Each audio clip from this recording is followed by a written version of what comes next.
News 18 India.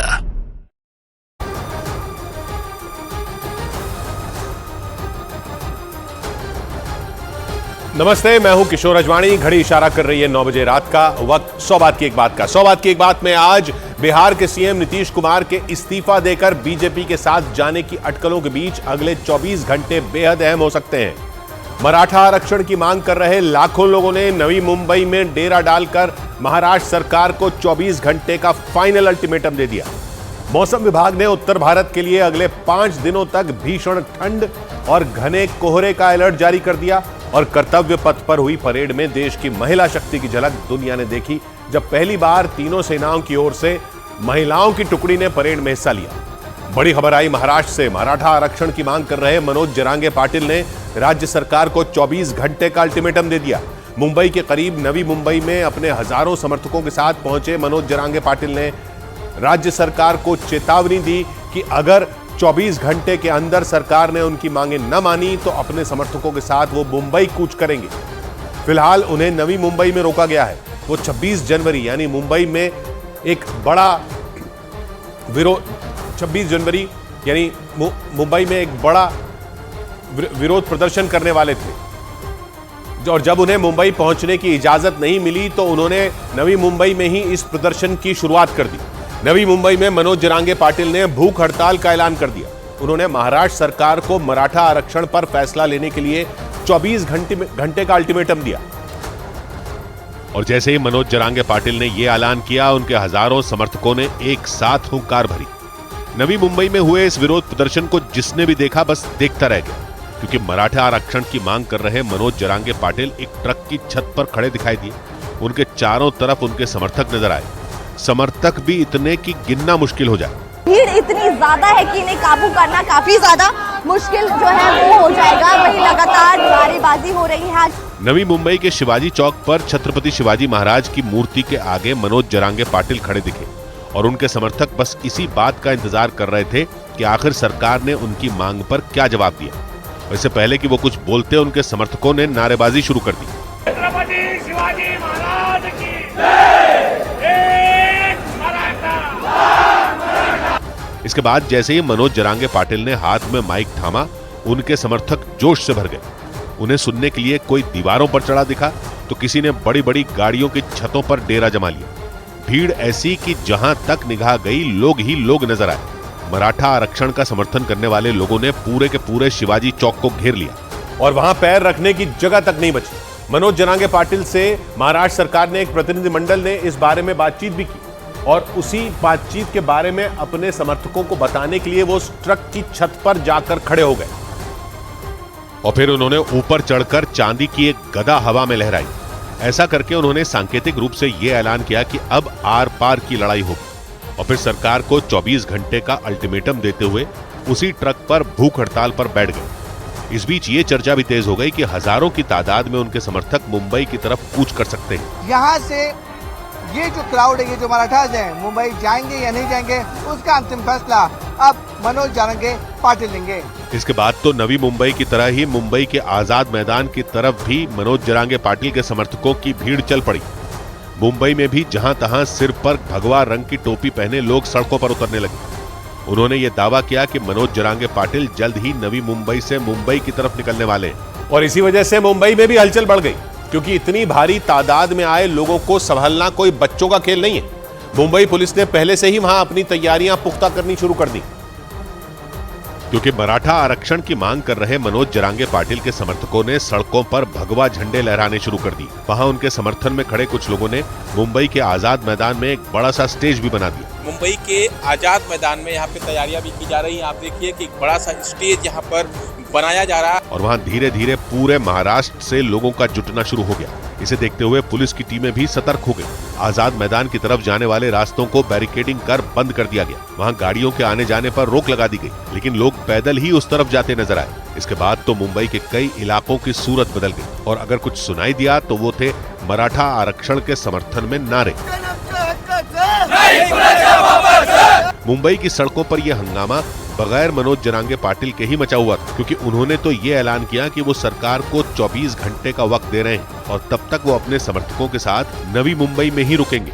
लेकिन इसके साथ ही उन्होंने ये चेतावनी भी दे दी कि अगर सरकार ने तय वक्त तक उनकी मांग न मानी तो उनके समर्थकों को मुंबई पहुंचने से कोई नहीं रोक पाएगा। और उनके इसी ऐलान के बाद महाराष्ट्र पुलिस की मुश्किलें बढ़ गई, क्योंकि मनोज जरांगे पाटिल के कहने पर महाराष्ट्र के कोने कोने से उनके समर्थक मुंबई पहुंचने लगे और पुलिस को यह डर सताने लगा कि कहीं हालात काबू से बाहर ना हो जाए। इसीलिए महाराष्ट्र पुलिस ने मनोज जरांगे पाटिल के काफिले पर अपनी नजरें गड़ा दी। इसके लिए ड्रोन का सहारा तक लिया गया। इसके साथ ही मुंबई की तरफ जाने वाली तमाम सड़कों पर भी पुलिस के जवान तैनात कर दिए गए और वहां लगे कैमरों के जरिए हर हलचल पर नजर रखी जाने लगी। ऐसा इसलिए क्योंकि नवी मुंबई में मौजूद जरांगे पाटिल के कई समर्थक वहां की सड़कों पर जमा हो गए और फिर यह अंदेशा लगाया जाने लगा कि वो किसी भी वक्त मुंबई की तरफ बढ़ सकते हैं। सैकड़ों हजारों कार जो मराठा हैं उन्हें अब मुंबई कुछ करने वाले हैं। इसी भीड़ को देखते हुए मुंबई में सुरक्षा चाक चौबंद कर दी गई, क्योंकि इतने लोगों की भीड़ को संभालना कोई खेल नहीं था। उस पर भी परेशानी तब और बढ़ गई जब मुंबई में लोगों के आने के सिलसिले ने रुकने का नाम ही नहीं लिया। मतलब पुलिस रास्ते पर रास्ते बंद कर रही थी और भीड़ मुंबई में घुसती चली आ रही थी। यही वजह रही कि महाराष्ट्र पुलिस ने उस भीड़ पर नजर बनाए रखने के लिए ड्रोन और सीसीटीवी कैमरों का सहारा लिया। और इस बीच महाराष्ट्र सरकार ने ये जानकारी दी कि वो भी मनोज जरांगे पाटिल से बातचीत में लगी हुई है। मनोज जरांगे पाटिल महाराष्ट्र में मराठा समुदाय के लिए आरक्षण की मांग कर रहे हैं और अपनी इसी मांग के साथ उन्होंने 20 जनवरी को महाराष्ट्र के जालना से अपने विरोध मार्च की शुरुआत की थी और यह दावा किया था कि वो मुंबई के आजाद मैदान में तब तक धरना देंगे जब तक सरकार उनकी मांग नहीं मान लेती। मनोज जरांगे पाटिल ये चाहते हैं कि मराठा समुदाय को ओबीसी का दर्जा देकर आरक्षण दिया जाए। मतलब महाराष्ट्र में स्कूलों और कॉलेजों में अलग से सीटें रिजर्व की जाएं। इसके अलावा वो सरकारी नौकरियों में मराठा समुदाय के लोगों के लिए आरक्षण की मांग कर रहे हैं और उनका आरोप है कि सरकार इस बारे में उन्हें भरोसा देकर मुकर गई। यही वजह रही कि उन्होंने विरोध प्रदर्शन का रास्ता चुना। उधर उड़ीसा के जगदलपुर में हुए एक खौफनाक सड़क हादसे में 7 लोगों की जान चली गई। हादसा इतना भयानक था कि इसे जिस किसी ने भी देखा उसकी सांसें थम गई, क्योंकि उस वीडियो में एक तेज रफ्तार कार ने पहले एक ऑटो को टक्कर मारी, फिर उसने एक बाइक सवार को भी रौंद दिया। इस भयावह हादसे के बाद तो सड़क पर गाड़ियों के टूटे हुए हिस्से बिखर गए। आसपास मौजूद जिन लोगों ने इस हादसे को देखा उनकी आवाज गले में ही अटक गई। थोड़ी देर के लिए वहां सन्नाटा पसर गया। यह भयानक हादसा ओडिशा के जगदलपुर में हुआ। हादसे से पहले वहां सब कुछ सामान्य दिखा, लेकिन तभी सड़क से एक ट्रैक्टर गुजरता दिखाई दिया। सामने से एक ऑटो और उसके पीछे एक तेज रफ्तार कार आती नजर आई। चंद सेकंड के अंदर उस ट्रैक्टर के पीछे 2 बाइक भी पहुंच गई, लेकिन तभी उस कार ने आगे निकलने के चक्कर में पहले ऑटो को टक्कर मारी और फिर सामने से आ रहे बाइक सवार से भिड़ गई। हादसा इतना भीषण था कि टक्कर के बाद ऑटो और कार दोनों सड़क के किनारे पलट गए, जबकि जिस बाइक को कार ने टक्कर मारी उसके परखचे उड़ गए और बाइक चला रहा वो आदमी कार से टकराने के बाद सड़क पर काफी दूर तक घिसटता चला गया। बताया गया कि इस हादसे में 7 लोगों की जान चली गई। इधर उत्तर प्रदेश के हापुड़ में सड़क हादसे में एक लड़के की मौत के बाद बवाल मच गया। बताया गया कि गणतंत्र दिवस के मौके पर कुछ लड़के वहां मोटरसाइकिल रैली निकाल रहे थे, लेकिन इसी दौरान गन्ने से लदा एक ट्रक बेकाबू होकर एक मोटरसाइकिल पर पलट गया। इस हादसे में मोटरसाइकिल पर सवार उस लड़के की मौत हो गई और 2 लोग घायल हो गए, जिसके बाद तो वहां मौजूद सैकड़ों लोगों का गुस्सा भड़क गया। गुस्साए लोगों ने पलटे हुए ट्रक के ऊपर चढ़कर ट्रक में मौजूद एक आदमी की पिटाई शुरू कर दी। वहां से आई तस्वीरों में 1-2 नहीं बल्कि दर्जनों लोग सड़क पर पलटे हुए ट्रक पर खड़े दिखाई दिए और उनके बीच फंसा हुआ वो आदमी बुरी तरह पिट रहा था। इस दौरान नीचे खड़े लोग उन्हें रोकने की कोशिश भी करते दिखे। बताया गया कि हादसे के बाद ड्राइवर फरार हो गया और इसी वजह से लोगों का गुस्सा ट्रक में मौजूद दूसरे आदमी पर उतरा। इतना ही नहीं, वहां सैकड़ों की संख्या में लोगों की भीड़ जुटने की वजह से गाड़ियों का आना जाना भी रुक गया। हालांकि सूचना मिलने पर पहुंची पुलिस टीम ने लोगों को समझा बुझाकर उस रास्ते को खाली करवा दिया। सड़क पर पलटे ट्रक को भी हटा दिया गया। मृतक के परिजनों ने आरोप लगाया कि ट्रक पर जरूरत से ज्यादा गन्ना लदा हुआ था और इसी वजह से वो बेकाबू होकर पलट गया। ये गन्ने के कुछ ट्रक्स हैं जो ये ओवरलोड चल रहे हैं, इसमें आरटीओ के द्वारा मिलकर के साथ में संयुक्त कार्रवाई की जा रही। पुलिस आरोपी ट्रक ड्राइवर की तलाश में जुट गई। गणतंत्र दिवस के दिन तिरंगा रैली के दौरान हुए इस हादसे की वजह से पूरे इलाके में सनसनी फैल गई। इस बीच दिल्ली के नजदीक हरियाणा के फरीदाबाद में एक कांग्रेस विधायक लोगों की समस्याओं को अपने कपड़े पर लिखकर गणतंत्र दिवस मनाने पहुंच गए, लेकिन वहां पुलिस कर्मियों ने उन्हें कार्यक्रम में जाने से रोक दिया और पुलिस कर्मियों के रोकने की वजह से कांग्रेस विधायक नीरज शर्मा भड़क गए। इस दौरान उनकी पुलिस के जवानों से धक्का मुक्की हो गई। वो उन्हें गणतंत्र दिवस कार्यक्रम में जाने से रोकते नजर आए और नीरज शर्मा बार बार ये कहते रहे कि उनके पास निमंत्रण पत्र है, इसलिए उन्हें कोई भी कार्यक्रम में जाने से नहीं रोक सकता। 26 जनवरी मनाने के लिए रोक रहे हैं एमएलए को। लेकिन इसके बाद भी पुलिस कर्मियों ने उनकी बात नहीं मानी और उन्हें कार्यक्रम में जाने से रोक दिया। इस दौरान पुलिस कर्मियों और उनके बीच काफी देर तक बहस होती रही और वो गणतंत्र दिवस कार्यक्रम में जाने के लिए अड़ गए। मुझे 26 जनवरी के सरकारी कार्यक्रम में नहीं जाने दिया जा रहा। असल में नीरज शर्मा ने गणतंत्र दिवस कार्यक्रम में जाने के लिए जो कुर्ता पहना था उसमें जन समस्याएं लिखी थी। उस कुर्ते के आगे के हिस्से में बड़े अक्षरों में जय सिया राम लिखा नजर आया, जबकि दाहिने तरफ स्वास्तिक का चिन्ह भी दिखाई दिया। माना जा रहा है कि इसी वजह से पुलिस ने उन्हें रास्ते में रोककर हिरासत में ले लिया। और कांग्रेस विधायक नीरज शर्मा को लेकर पुलिस एक गेस्ट हाउस पहुंच गई। वहां उन्हें हिरासत में रखा गया, लेकिन इसके बाद जोरदार हंगामा हो गया क्योंकि उन्हें हिरासत में लेने की जानकारी मिलने पर पूर्व मुख्यमंत्री भूपेंद्र सिंह हुड्डा वहां पहुंच गए और भूपेंद्र सिंह हुड्डा ने पुलिस की कार्रवाई का जमकर विरोध किया। वो गेस्ट हाउस के अंदर घुस गए। वहां कांग्रेस विधायक नीरज शर्मा को पुलिस ने हिरासत में रखा था। भूपेंद्र सिंह हुड्डा ने एक जनप्रतिनिधि को बिना वजह हिरासत में लेने के खिलाफ नाराजगी जताई और वो पुलिस कर्मियों की मौजूदगी में ही नीरज शर्मा का हाथ पकड़ उन्हें अपने साथ गेस्ट हाउस से बाहर ले जाते नजर आए। कौन रोक रहा है इसको? क्यों रोक रहे हैं इसको? एमएलए को रोक सकते हो क्या? हालांकि भूपेंद्र सिंह हुड्डा के दखल के बाद वहां पुलिस कर्मियों ने उन्हें नहीं रोका। बताया गया कि अपने क्षेत्र की समस्याओं के समाधान के लिए फंड न मिलने की वजह से नीरज शर्मा नाराज थे। उधर उत्तर प्रदेश के सिद्धार्थनगर में एक तेज रफ्तार मोटरसाइकिल की चपेट में आने से एक बच्ची बुरी तरह घायल हो गई। इस हादसे का रोंगटे खड़े कर देने वाला एक वीडियो भी सामने आया और उस वीडियो में दिखा कि मोटरसाइकिल से जोरदार टक्कर होने के बाद वो बच्ची सड़क पर काफी दूर तक घिसटती चली गई। इस टक्कर से पहले वो बच्ची रास्ते के किनारे चलती दिखी। वो सड़क को पार करके दूसरी तरफ जाना चाहती थी, इसीलिए वो बार बार पीछे से आने वाली गाड़ियों को भी देखती रही। एक बाइक के गुजरने के बाद उसे रास्ता साफ दिखा। मौका मिलते ही उसने तेजी से सड़क को पार करने की कोशिश की, लेकिन इसी दौरान सामने से तेज रफ्तार में एक और मोटरसाइकिल सवार आ गया। बच्ची ने उसे देख भी लिया, लेकिन उसे लगा कि वो रास्ता पार कर जाएगी। वो मोटरसाइकिल सवार इतनी तेजी से आया कि बच्ची के दूसरी तरफ जाने से पहले ही उसने उसको जोरदार टक्कर मार दी। बाइक से टकराने के बाद वो बच्ची हवा में उछलकर कई फीट दूर जा गिरी। इस हादसे में वो बुरी तरह घायल हो गई। बताया गया कि बच्ची स्कूल से घर जा रही थी, लेकिन इसी दौरान रास्ते में यह हादसा हो गया। इस बीच मध्य प्रदेश के ग्वालियर में उस वक्त हड़कंप मच गया जब एक बाल सुधार गृह से 6 लड़के भाग निकले। पुलिस के मुताबिक ये घटना तब हुई जब उन लड़कों को सुबह के नाश्ते के बाद उनके कमरों से बाहर निकाला जा रहा था, लेकिन तभी उनमें कई लड़कों ने वहां सुरक्षा में तैनात गार्ड को धक्का दिया और बाल सुधार गृह के गेट की तरफ दौड़ पड़े। ग्वालियर पुलिस के होश उड़ा देने वाली इस घटना की जो तस्वीरें सामने आई वो हैरान करने वाली थी, क्योंकि सुबह के वक्त उस सुधार गृह में सब कुछ सामान्य दिखाई दिया और वहां तैनात एक गार्ड बाल सुधार गृह के दरवाजे की तरफ जाता दिखाई दिया। लेकिन अचानक दरवाजे से एक के बाद एक कई लड़के गेट की तरफ दौड़ते दिखे। उन्हें देखकर ऐसा लगा मानो वहां कोई रेस हो रही हो, क्योंकि बाल सुधार गृह के दरवाजे से पलक झपकते ही 7 लड़के निकले और गेट तक पहुंच गए।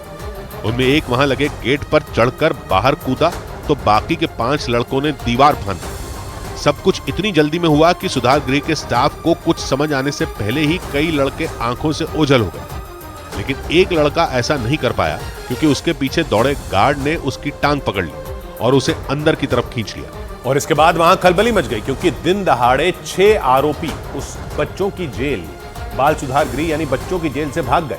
बताया गया कि वहां से भागने के लिए उन 6 लड़कों ने 3 दिन पहले ही प्लानिंग कर ली थी और सुबह जब नाश्ता करने के बाद वो बाहर आए तो वहां से भाग निकले। बताया गया कि 3 दिन पहले एक शातिर नाबालिग बदमाश को उस बाल सुधार गृह में लाया गया था।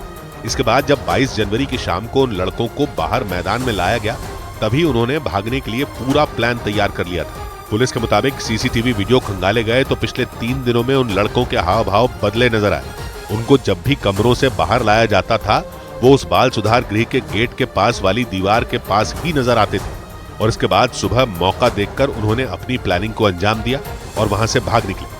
बताया गया कि भागने वाले सभी बाल अपराधी एक ही कमरे में रहते थे और 3 दिन पहले ही उनके कमरे में वो शातिर बदमाश आया था और उसके आने के बाद ही उन लड़कों ने साथ मिलकर भागने का प्लान बनाया था। ऐसे में माना जा रहा है कि वो शातिर बदमाश ही इस पूरी प्लानिंग का मास्टरमाइंड है और उस लड़के ने ही वहां से भागने का पूरा प्लान तैयार किया था।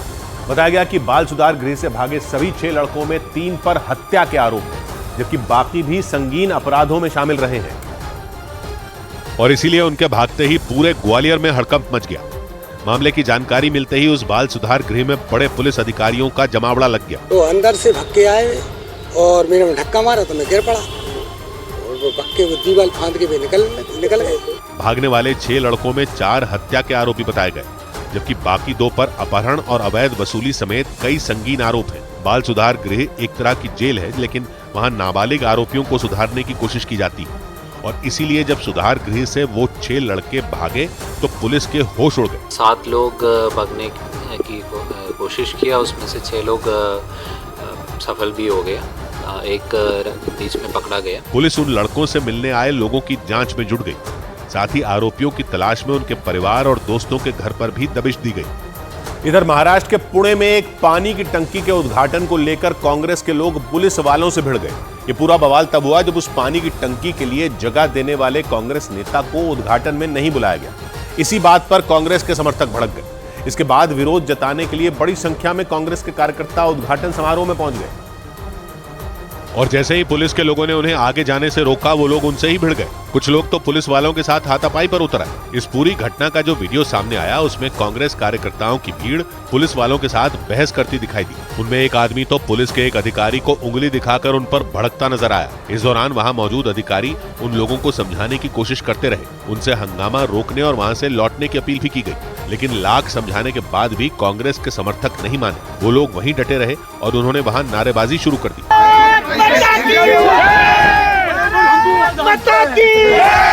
लेकिन जब हालात बिगड़े तो पुलिस ने उन्हें वहां से खदेड़ना शुरू कर दिया। पुलिस के जवान कांग्रेस समर्थकों को वहां से धक्का देकर हटाते दिखे। आरोप है कि पुलिस की सख्ती से नाराज होकर उन लोगों ने अधिकारियों के साथ धक्का मुक्की भी की। हालांकि थोड़ी देर में पुलिस ने हंगामा करने आए उन लोगों को वहां से हटा दिया। उधर यूपी के एटा में एक तेंदुए के रिहायशी इलाके में दिखाई देने के बाद दहशत का माहौल बन गया। गांव वालों को कुछ दिनों से तेंदुए जैसे किसी जानवर के पैरों के निशान उनके खेतों में मिल रहे थे, लेकिन एक सीसीटीवी वीडियो में तेंदुआ दिखते ही वहां हड़कंप मच गया और लोगों ने तेंदुए की तलाश शुरू कर दी। जिसके बाद रात के वक्त एक दीवार पर तेंदुआ चलता हुआ दिखा। काफी देर तक गांव के लोग खामोशी से उस तेंदुए के निकलने का इंतजार करते रहे। जितनी देर तक वो तेंदुआ दीवार पर चलता हुआ दिखा, उतनी देर लोगों की सांसें अटकी रही। 3 दिन पहले किसी जानवर ने गांव में एक गाय का शिकार किया था। गांव के लोगों को अब जाकर पता चला कि ये काम इसी तेंदुए का हो सकता है। गांव में लगे सीसीटीवी वीडियो में भी तेंदुआ दबे पांव चलता हुआ दिखा। इसके बाद गांव वालों ने पुलिस और वन विभाग को तेंदुए के होने की खबर दे दी। साथ ही आसपास के गाँव में तेंदुए की तलाश शुरू कर दी। खेतों में गाँव के लोग एक साथ मिलकर तेंदुए की तलाश में जुट गए, लेकिन तेंदुए को ढूंढने में कामयाबी नहीं मिली। उधर केरल के राज्यपाल के अभिभाषण पूरा न पढ़ने पर विवाद हो गया। केरल की विधानसभा में उस वक्त हंगामा खड़ा हो गया जब राज्यपाल ने सरकार के अभिभाषण को महज 78 सेकंड में पढ़कर खत्म कर दिया। राज्यपाल आरिफ मोहम्मद खान ने सदन में अभिभाषण की सिर्फ अंतिम कुछ लाइनें ही पढ़ी, जबकि ये 62 पन्नों का अभिभाषण था। केरल में राज्य सरकार और राज्यपाल के बीच कई मुद्दों पर पहले भी तकरार हो चुकी है। आम आदमी पार्टी हरियाणा में लोकसभा और विधानसभा चुनाव के लिए अपने प्रचार की शुरुआत जींद से करेगी। आम आदमी पार्टी ने वहां रविवार को एक बड़ी रैली का आयोजन किया है। इस रैली में अरविंद केजरीवाल और पंजाब के मुख्यमंत्री भगवंत मान समेत कई दूसरे नेता भी शामिल होंगे। श्री राम जन्मभूमि तीर्थ क्षेत्र ट्रस्ट ने आरती और मंदिर में दर्शन की समय सूची जारी कर दी। ट्रस्ट के मुताबिक रामलला की श्रृंगार आरती सुबह 4 बजे शुरू होगी, जबकि श्रद्धालुओं के लिए सुबह 7 बजे से मंदिर खोल दिया जाएगा। इसी तरह शाम की आरती 7:30 बजे होगी। उधर बड़ी खबर आई भीषण ठंड से जुड़ी। मौसम विभाग ने दिल्ली समेत पूरे उत्तर भारत में जनवरी के आखिर तक कड़ाके की ठंड पड़ने और घने कोहरे का अलर्ट जारी कर दिया। मतलब आने वाले 5 दिन लोगों के लिए मुश्किल भरे हो सकते हैं, क्योंकि मौसम विभाग का अनुमान है कि 27 से 31 जनवरी तक दिल्ली और उसके आसपास के इलाकों में प्रचंड ठंड का प्रकोप बना रहेगा। इसके अलावा लोगों को शीतलहर के साथ भयानक कोहरे से भी जूझना पड़ सकता है। और तो और मौसम विभाग ने कुछ इलाकों में हल्की बारिश का भी अनुमान जताया है। मतलब पूरे उत्तर भारत को फिलहाल ठंड से राहत मिलती नहीं दिख रही। पहाड़ी राज्यों से आने वाली बर्फीली हवाओं की वजह से दिल्ली, हरियाणा, पंजाब और राजस्थान समेत कई राज्यों में लोगों को प्रचंड ठंड की मार झेलनी पड़ सकती है।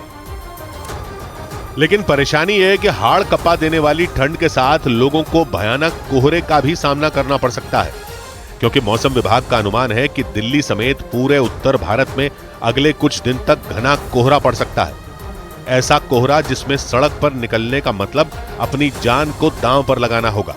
मतलब आने वाले दिनों में भी लोगों को ठंड और कोहरे से राहत मिलती नहीं दिख रही।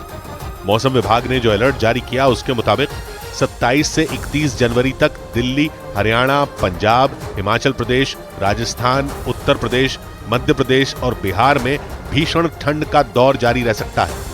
इसके अलावा आने वाले 3 दिन यानी 27 से 29 जनवरी तक इन राज्यों में घने से बहुत घने कोहरे का भी अनुमान जताया गया। पिछले कुछ हफ्तों से दिल्ली एनसीआर घने कोहरे से जूझ रहा है। इसका अंदाजा इसी बात से लगाया जा सकता है कि गणतंत्र दिवस पर दिल्ली के कर्तव्य पथ पर फाइटर जेट का फ्लाई पास देर से शुरू करना पड़ा। कर्तव्य पथ पर सबसे पहले राज्यों की झांकियां सामने आई और जब कोहरा छटा तो आसमान में लड़ाकू विमानों की ताकत दिखाई गई। लेकिन कोहरे की सबसे ज्यादा मार विमानों और ट्रेनों पर पड़ रही है, क्योंकि भयानक कोहरे की वजह से न तो विमान उड़ान भर पा रहे हैं, न ही पटरियों पर ट्रेनें दौड़ रही हैं। और इसी वजह से सफर पर निकले लोगों को काफी मुसीबतों का सामना करना पड़ रहा है। सुबह के वक्त दिल्ली के इंदिरा गांधी इंटरनेशनल एयरपोर्ट पर तो चारों तरफ सफेद कोहरे की चादर बिछी दिखाई दी। रनवे से लेकर एयरपोर्ट का बाहरी हिस्सा तक भी धुंध की चपेट में नजर आया। इससे वहां से उड़ने वाली दर्जनों इंटरनेशनल और घरेलू फ्लाइट लेट हो गई। मौसम विभाग के मुताबिक दिल्ली एयरपोर्ट पर विजिबिलिटी महज 200 मीटर दर्ज की गई और इसी वजह से दिल्ली से उड़ने वाली कई उड़ानों को रद्द कर दिया गया, जबकि दिल्ली आने वाली कई फ्लाइट दूसरे शहरों के लिए डाइवर्ट कर दी गई। सिर्फ विमान ही नहीं बल्कि कोहरे की वजह से ट्रेनों की आवाजाही भी ठप हो गई। दिल्ली से चलने वाली और दूसरे शहरों से दिल्ली आने वाली ज्यादातर ट्रेनें कई घंटे लेट हो गई। इसी तरह सड़क पर कोहरे ने गाड़ियों के पहिए रोक दिए। ये हाल सिर्फ दिल्ली का नहीं रहा, बल्कि उत्तर भारत के तमाम राज्यों में कोहरे ने विमानों और ट्रेनों की आवाजाही पर ब्रेक लगा दिया और इसी वजह से लोगों की परेशानियां कई गुना बढ़ गई। लेकिन आने वाले कुछ दिनों तक न तो शीतलहर से निजात मिलती दिख रही है और न ही कोहरा पीछा छोड़ने वाला है, क्योंकि मौसम विभाग ने अगले 5 दिन तक पूरे उत्तर भारत में शीतलहर चलने की चेतावनी जारी कर दी। जबकि पिछले कई हफ्तों से भारत के उत्तरी हिस्से में प्रचंड ठंड पड़ रही है। सर्दी की वजह से कई राज्यों का हाल बेहाल है। सुबह होने के बाद लोग दोपहर तक घरों से निकलने की हिम्मत नहीं जुटा पा रहे और सूरज छिपने के बाद लोग घरों में छुप रहे हैं। लेकिन मौसम विभाग की एक चेतावनी ने पूरे उत्तर भारत के लोगों के लिए खतरे की घंटी बजा दी, क्योंकि मौसम विभाग ने अगले 5 दिन के लिए दिल्ली, उत्तर प्रदेश और बिहार में सीवियर कोल्ड डे का अलर्ट जारी किया। मतलब दिन के वक्त भी लोगों को कड़ाके की ठंड का सामना करना पड़ेगा। सीवियर कोल्ड डे तब होता है जब अधिकतम तापमान सामान्य से 6.5 डिग्री कम हो, जबकि न्यूनतम तापमान भी 10 डिग्री से नीचे ही बना रहे। इसके अलावा अगले 2 दिनों तक पंजाब, हरियाणा, राजस्थान और उत्तराखंड में कोल्ड डे जारी रहेगा। कोल्ड डे तब होता है जब न्यूनतम तापमान 10 डिग्री से कम हो और अधिकतम तापमान भी सामान्य से 4.5 डिग्री कम हो जाए। और देश के मैदानी हिस्सों में पड़ रही कड़ाके की ठंड के बीच पहाड़ी राज्यों में भी बर्फबारी का दौर शुरू हो गया। जम्मू कश्मीर से लेकर हिमाचल प्रदेश और उत्तराखंड के ऊंचाई वाले इलाकों में जमकर बर्फबारी हुई और कश्मीर के शोपियां से आई तस्वीरों को देखकर ऐसा लगा जैसे पूरे इलाके पर किसी ने सफेद रंग की चादर डाल दी हो। सड़क पर बर्फ की मोटी परत दिखाई दी। पेड़ पौधे, होटल, मकान और गाड़ियों की छत बर्फ से ढकी नजर आई। इसी तरह जम्मू कश्मीर के उधमपुर, पहलगाम और बारामूला में भी बर्फबारी हुई। और तो और बारामूला जिले का गुलमर्ग भी बर्फबारी से गुलजार हो गया, जबकि कुछ हफ्ते पहले तक गुलमर्ग में बर्फ का नामो निशान नहीं था। लेकिन 55 दिन के सूखे मौसम के बाद आसमान से हुई बर्फबारी से वहां सब कुछ सफेद हो गया। जम्मू कश्मीर के अलावा हिमाचल प्रदेश में भी बर्फबारी हुई। राज्य के रोहतांग, लाहौल स्पीति की ऊंची चोटियों, चंबा और धर्मशाला में धौलाधार की ऊंची पहाड़ियों पर बर्फ गिरी। रोहतांग टनल के पास तो 2 इंच बर्फबारी हुई। इससे सड़कों पर फिसलन शुरू हो गई। मौसम विभाग के मुताबिक उत्तराखंड में भी ऊंचाई वाले इलाकों में बर्फबारी हुई और पहाड़ी राज्यों पर बर्फबारी का यह सिलसिला आने वाले कुछ दिनों तक जारी रहेगा। मौसम विभाग के मुताबिक अगले 3 दिन तक जम्मू कश्मीर, हिमाचल प्रदेश और उत्तराखंड में बर्फबारी हो सकती है। और अगर ऐसा हुआ तो इसका सीधा असर देश के मैदानी हिस्सों पर होगा। मतलब दिल्ली समेत उत्तर भारत के दूसरे राज्यों में भी ठंड अचानक बढ़ जाएगी। मौसम विभाग ने जम्मू कश्मीर, हिमाचल प्रदेश और उत्तराखंड में 27 से 29 जनवरी तक बर्फबारी और कुछ हिस्सों में बारिश होने का अनुमान जताया है। मौसम विभाग के मुताबिक पहाड़ी राज्यों में मौसम के इस बदलाव के पीछे की वजह नया पश्चिमी विक्षोभ है। पश्चिमी विक्षोभ भारतीय उपमहाद्वीप के उत्तरी इलाकों में सर्दियों के मौसम में आने वाले तूफान होते हैं। ये ऐसी तेज बर्फीली हवाएं होती हैं जो अपने साथ नमी लाती हैं। ये भूमध्य सागर से निकलकर ईरान, इराक, अफगानिस्तान और पाकिस्तान से होते हुए भारत पहुंचकर बर्फबारी और बारिश कराती है। अनुमान है कि पश्चिमी विक्षोभ की वजह से इन पहाड़ी राज्यों में मौसम का मिजाज लगातार बदल सकता है। मतलब कभी बर्फबारी तो कभी बारिश हो सकती है। और तो और मौसम विभाग के मुताबिक इन तीनों राज्यों में लगातार शीतलहर का प्रकोप भी जारी रहेगा। उधर बेंगलुरु में मुख्यमंत्री की सुरक्षा में सेंध लगने की कोशिश नाकाम हो गई। बेंगलुरु के परेड ग्राउंड में गणतंत्र दिवस परेड के दौरान कर्नाटक के मुख्यमंत्री सिद्धरमैया की सुरक्षा में बड़ी चूक देखने को मिली। इस कार्यक्रम में शामिल हुए एक आदमी ने सुरक्षा घेरा तोड़ते हुए सीएम के पास जाने की कोशिश की, लेकिन वहां मौजूद सुरक्षा कर्मियों ने उसे गिरफ्तार कर लिया। हैदराबाद में तेलंगाना के पूर्व डिप्टी सीएम महमूद अली गणतंत्र दिवस समारोह के दौरान बेहोश हो गए। वहां मौजूद लोगों ने महमूद अली को सहारा दिया और फिर उन्हें अस्पताल में भर्ती कराया गया। वो के चंद्रशेखर राव की सरकार में तेलंगाना के उप मुख्यमंत्री रह चुके हैं। उत्तर प्रदेश के इटावा में पुलिस ने एक अवैध शराब की तस्करी करने वाले बदमाश को गिरफ्तार कर लिया। पुलिस के मुताबिक ये शराब तस्कर उत्तर प्रदेश से शराब ले जाकर बिहार में बेचता था। पुलिस ने कुछ महीने पहले ही इसके कुछ साथियों को गिरफ्तार किया था। पुलिस द्वारा गिरफ्तार किया गया है। गैंगस्टर एक्ट के तहत जेल भेजने की कार्रवाई की जा रही है। इधर असम के मुख्यमंत्री हिमंत बिस्व शर्मा ने आरोप लगाया कि भारत जोड़ो न्याय यात्रा में राहुल गांधी ने बॉडी डबल का इस्तेमाल किया। मतलब एक ऐसा शख्स जो हूबहू राहुल गांधी की तरह दिखता है। उनके मुताबिक वो बॉडी डबल ही राहुल गांधी की जगह असम में यात्रा के दौरान पैदल चल रहा था।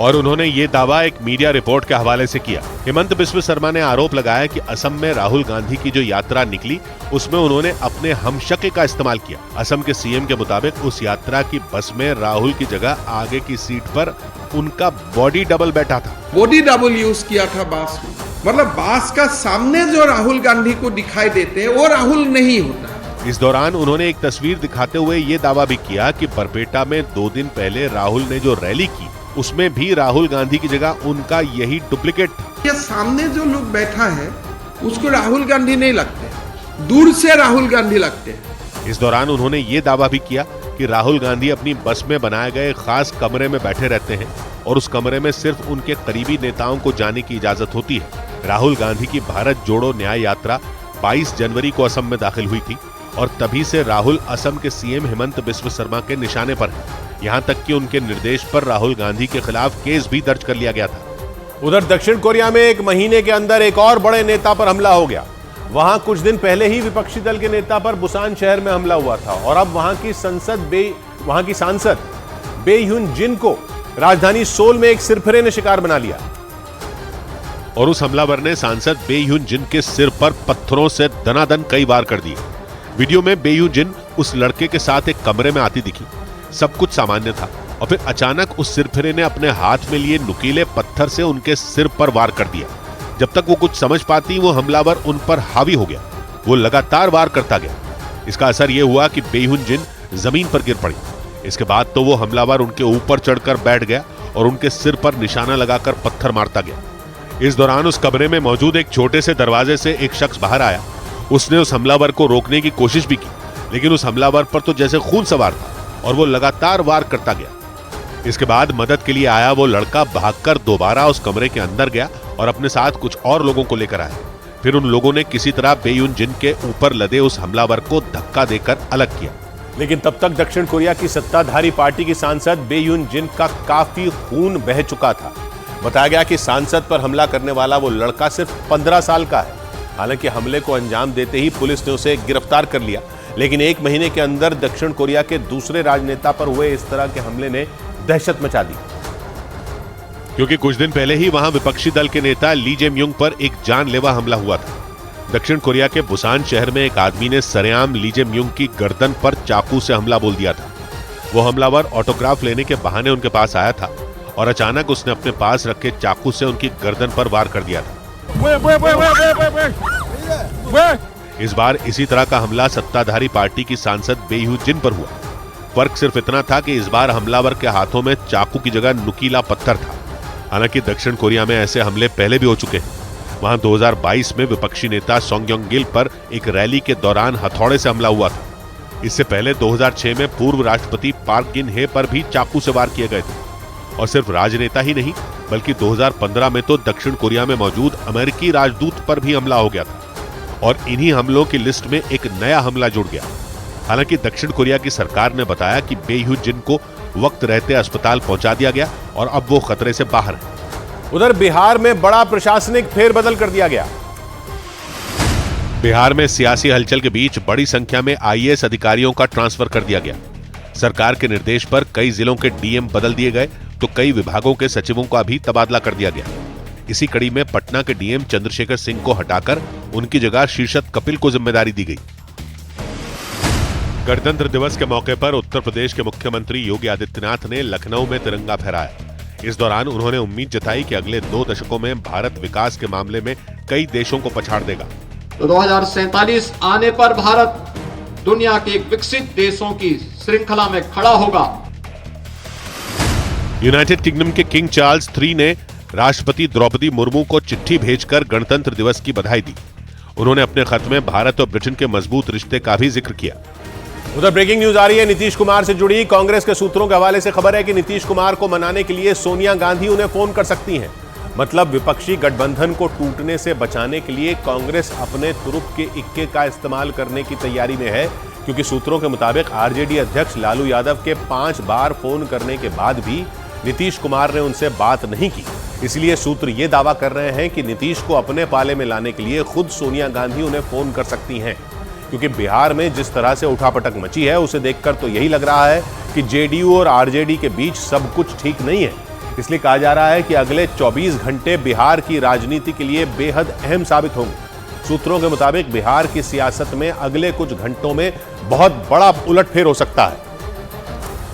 और सूत्र बता रहे हैं कि नीतीश कुमार एक बार फिर पाला बदलने की फिराक में है। सूत्रों ने दावा किया कि एक साथ मिलकर सरकार चला रहे आरजेडी और जेडीयू के रिश्तों में दरार पड़ चुकी है। सूत्रों के मुताबिक नीतीश कुमार मुख्यमंत्री पद से इस्तीफा देकर बीजेपी के साथ एक नई सरकार का गठन कर सकते हैं। सूत्रों ने तो यह भी दावा किया कि 28 जनवरी यानी 2 दिन बाद नीतीश कुमार नई सरकार के मुख्यमंत्री के तौर पर शपथ भी ले सकते हैं। ऐसा कहा जा रहा है कि बिहार में होने जा रहे इस बड़े सियासी उलटफेर में बीजेपी को फिर डिप्टी सीएम का पद मिल सकता है। सूत्रों के मुताबिक बीजेपी नेता सुशील कुमार मोदी एक बार फिर से बिहार के डिप्टी सीएम बन सकते हैं और इसके अलावा एक और डिप्टी सीएम भी बीजेपी के कोटे से ही बन सकता है। आरजेडी का आरोप है कि नीतीश अंदर ही अंदर सियासी खेल खेल रहे हैं, क्योंकि आरजेडी नेताओं को नीतीश कुमार ने मिलने का भी वक्त नहीं दिया।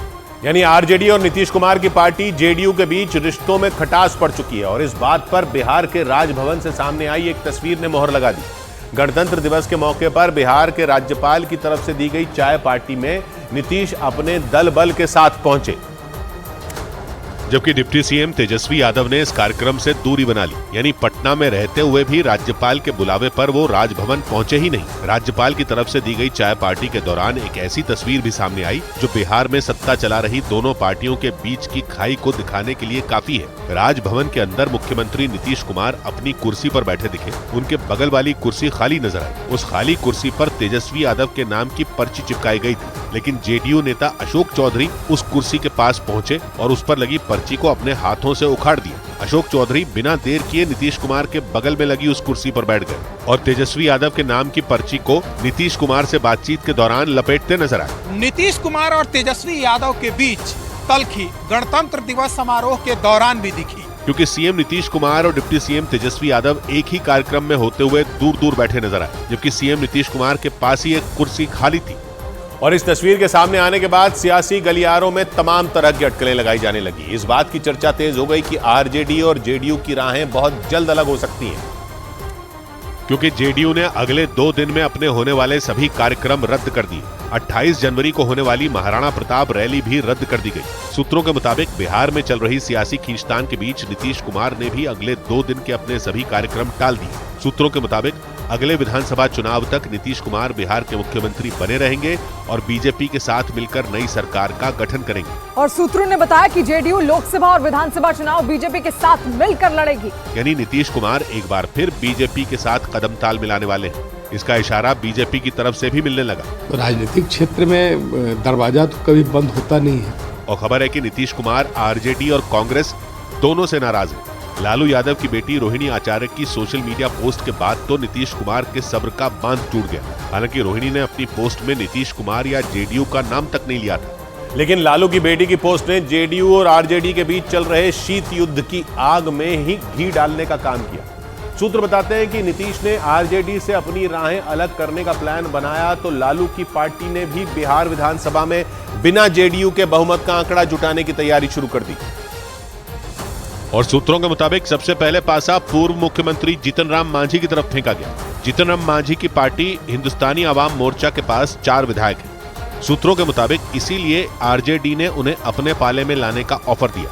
सूत्रों ने दावा किया कि आरजेडी ने तो जीतन राम मांझी के बेटे संतोष सुमन को बिहार का डिप्टी सीएम बनाने का बड़ा ऑफर दे दिया। जीतन राम मांझी बीजेपी के नेतृत्व वाले एनडीए गठबंधन में शामिल हैं। लेकिन उन्होंने 2 दिन पहले ही बिहार में खेला होने की बात कही थी। और सूत्र बताते हैं कि जीतन राम मांझी को एनडीए के साथ जोड़े रखने की जिम्मेदारी बीजेपी ने अपने सांसद नित्यानंद राय को सौंपी। और सूत्रों ने बताया कि वो लगातार संतोष सुमन और जीतन राम मांझी के संपर्क में है, यानी आरजेडी को मांझी के यहाँ अपनी दाल गलाने में कड़ी मशक्कत करनी होगी। खबर तो यह भी है कि नीतीश के तेवर देखकर आरजेडी बिना जेडीयू के बिहार में सरकार बनाने के लिए एड़ी चोटी का जोर लगा रही है। सूत्रों ने बताया कि आरजेडी ने ओवैसी की पार्टी एआईएमआईएम के एक विधायक से भी समर्थन मांग लिया, क्योंकि सियासी उलटफेर के बीच बिहार विधानसभा में एक विधायक की अहमियत बढ़ गई। बिहार में आए ताजा सियासी भूचाल के बीच जोड़ तोड़ की कोशिश भी तेज हो गई। नीतीश कुमार के बिना सरकार बनाने के लिए आरजेडी और महागठबंधन को 8 विधायकों की जरूरत पड़ेगी। और उसी जादुई आंकड़े को पाने की जुगत में लालू यादव की पार्टी जुट गई। बिहार में बीजेपी, जेडीयू और आरजेडी तीनों खेमों में हलचल तेज है, क्योंकि बिहार विधानसभा की नंबर गेम के मुताबिक 243 सदस्यों वाले सदन में बहुमत के लिए जरूरी जादुई आंकड़ा 122 विधायकों का है। आरजेडी 79 सदस्यों के साथ बिहार विधानसभा में सबसे बड़ी पार्टी है। वहीं बीजेपी 78 विधायकों के साथ दूसरे नंबर पर है। पहले और दूसरे नंबर की ये दोनों पार्टियां बहुमत के लिए जरूरी जादुई आंकड़े से बहुत पीछे है।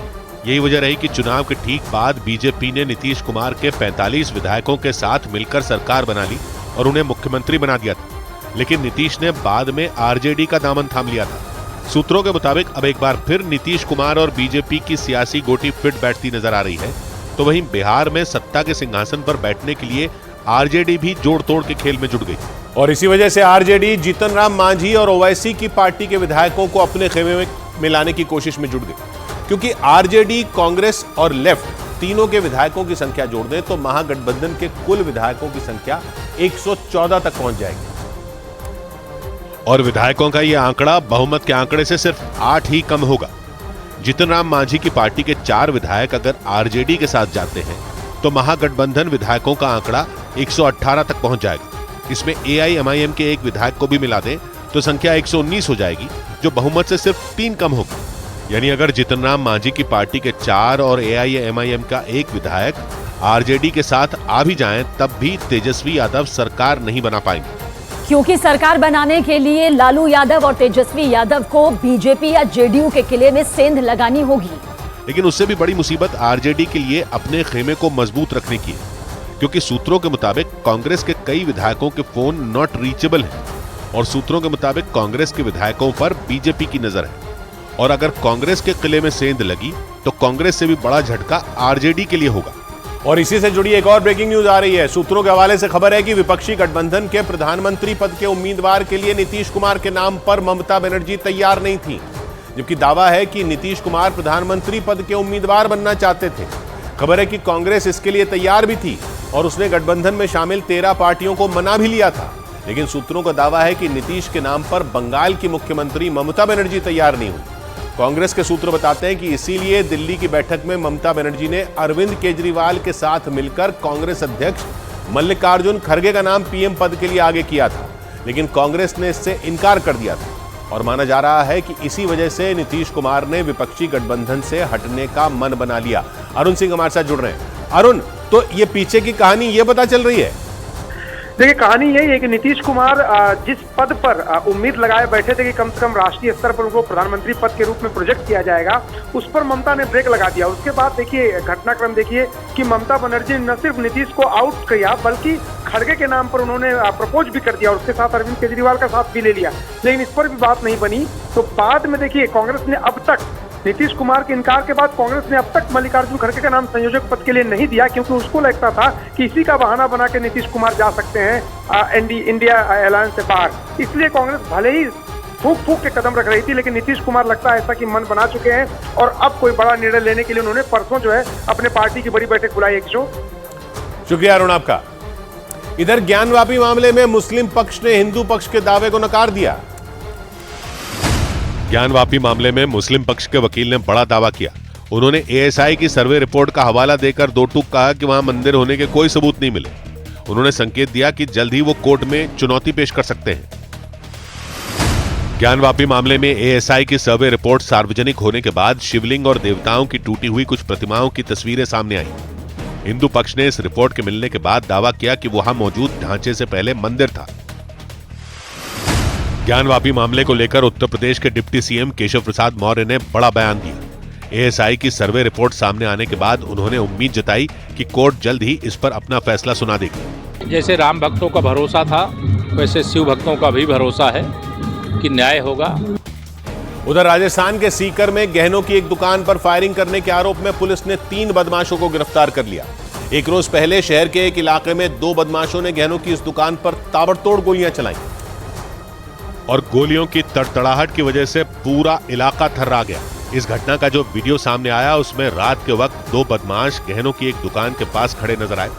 चेहरा छिपाने के लिए एक बदमाश हेलमेट पहने दिखा, जबकि दूसरे ने मुंह पर कपड़ा बांध रखा था।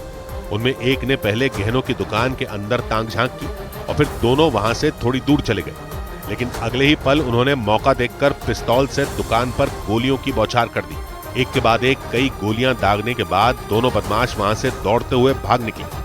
इस वारदात से पूरे इलाके में हड़कंप मच गया। घटना की जानकारी मिलने के बाद पुलिस ने मामले की छानबीन शुरू की और फिर 15 घंटे के अंदर वारदात में शामिल 3 आरोपियों को मुठभेड़ के बाद गिरफ्तार कर लिया।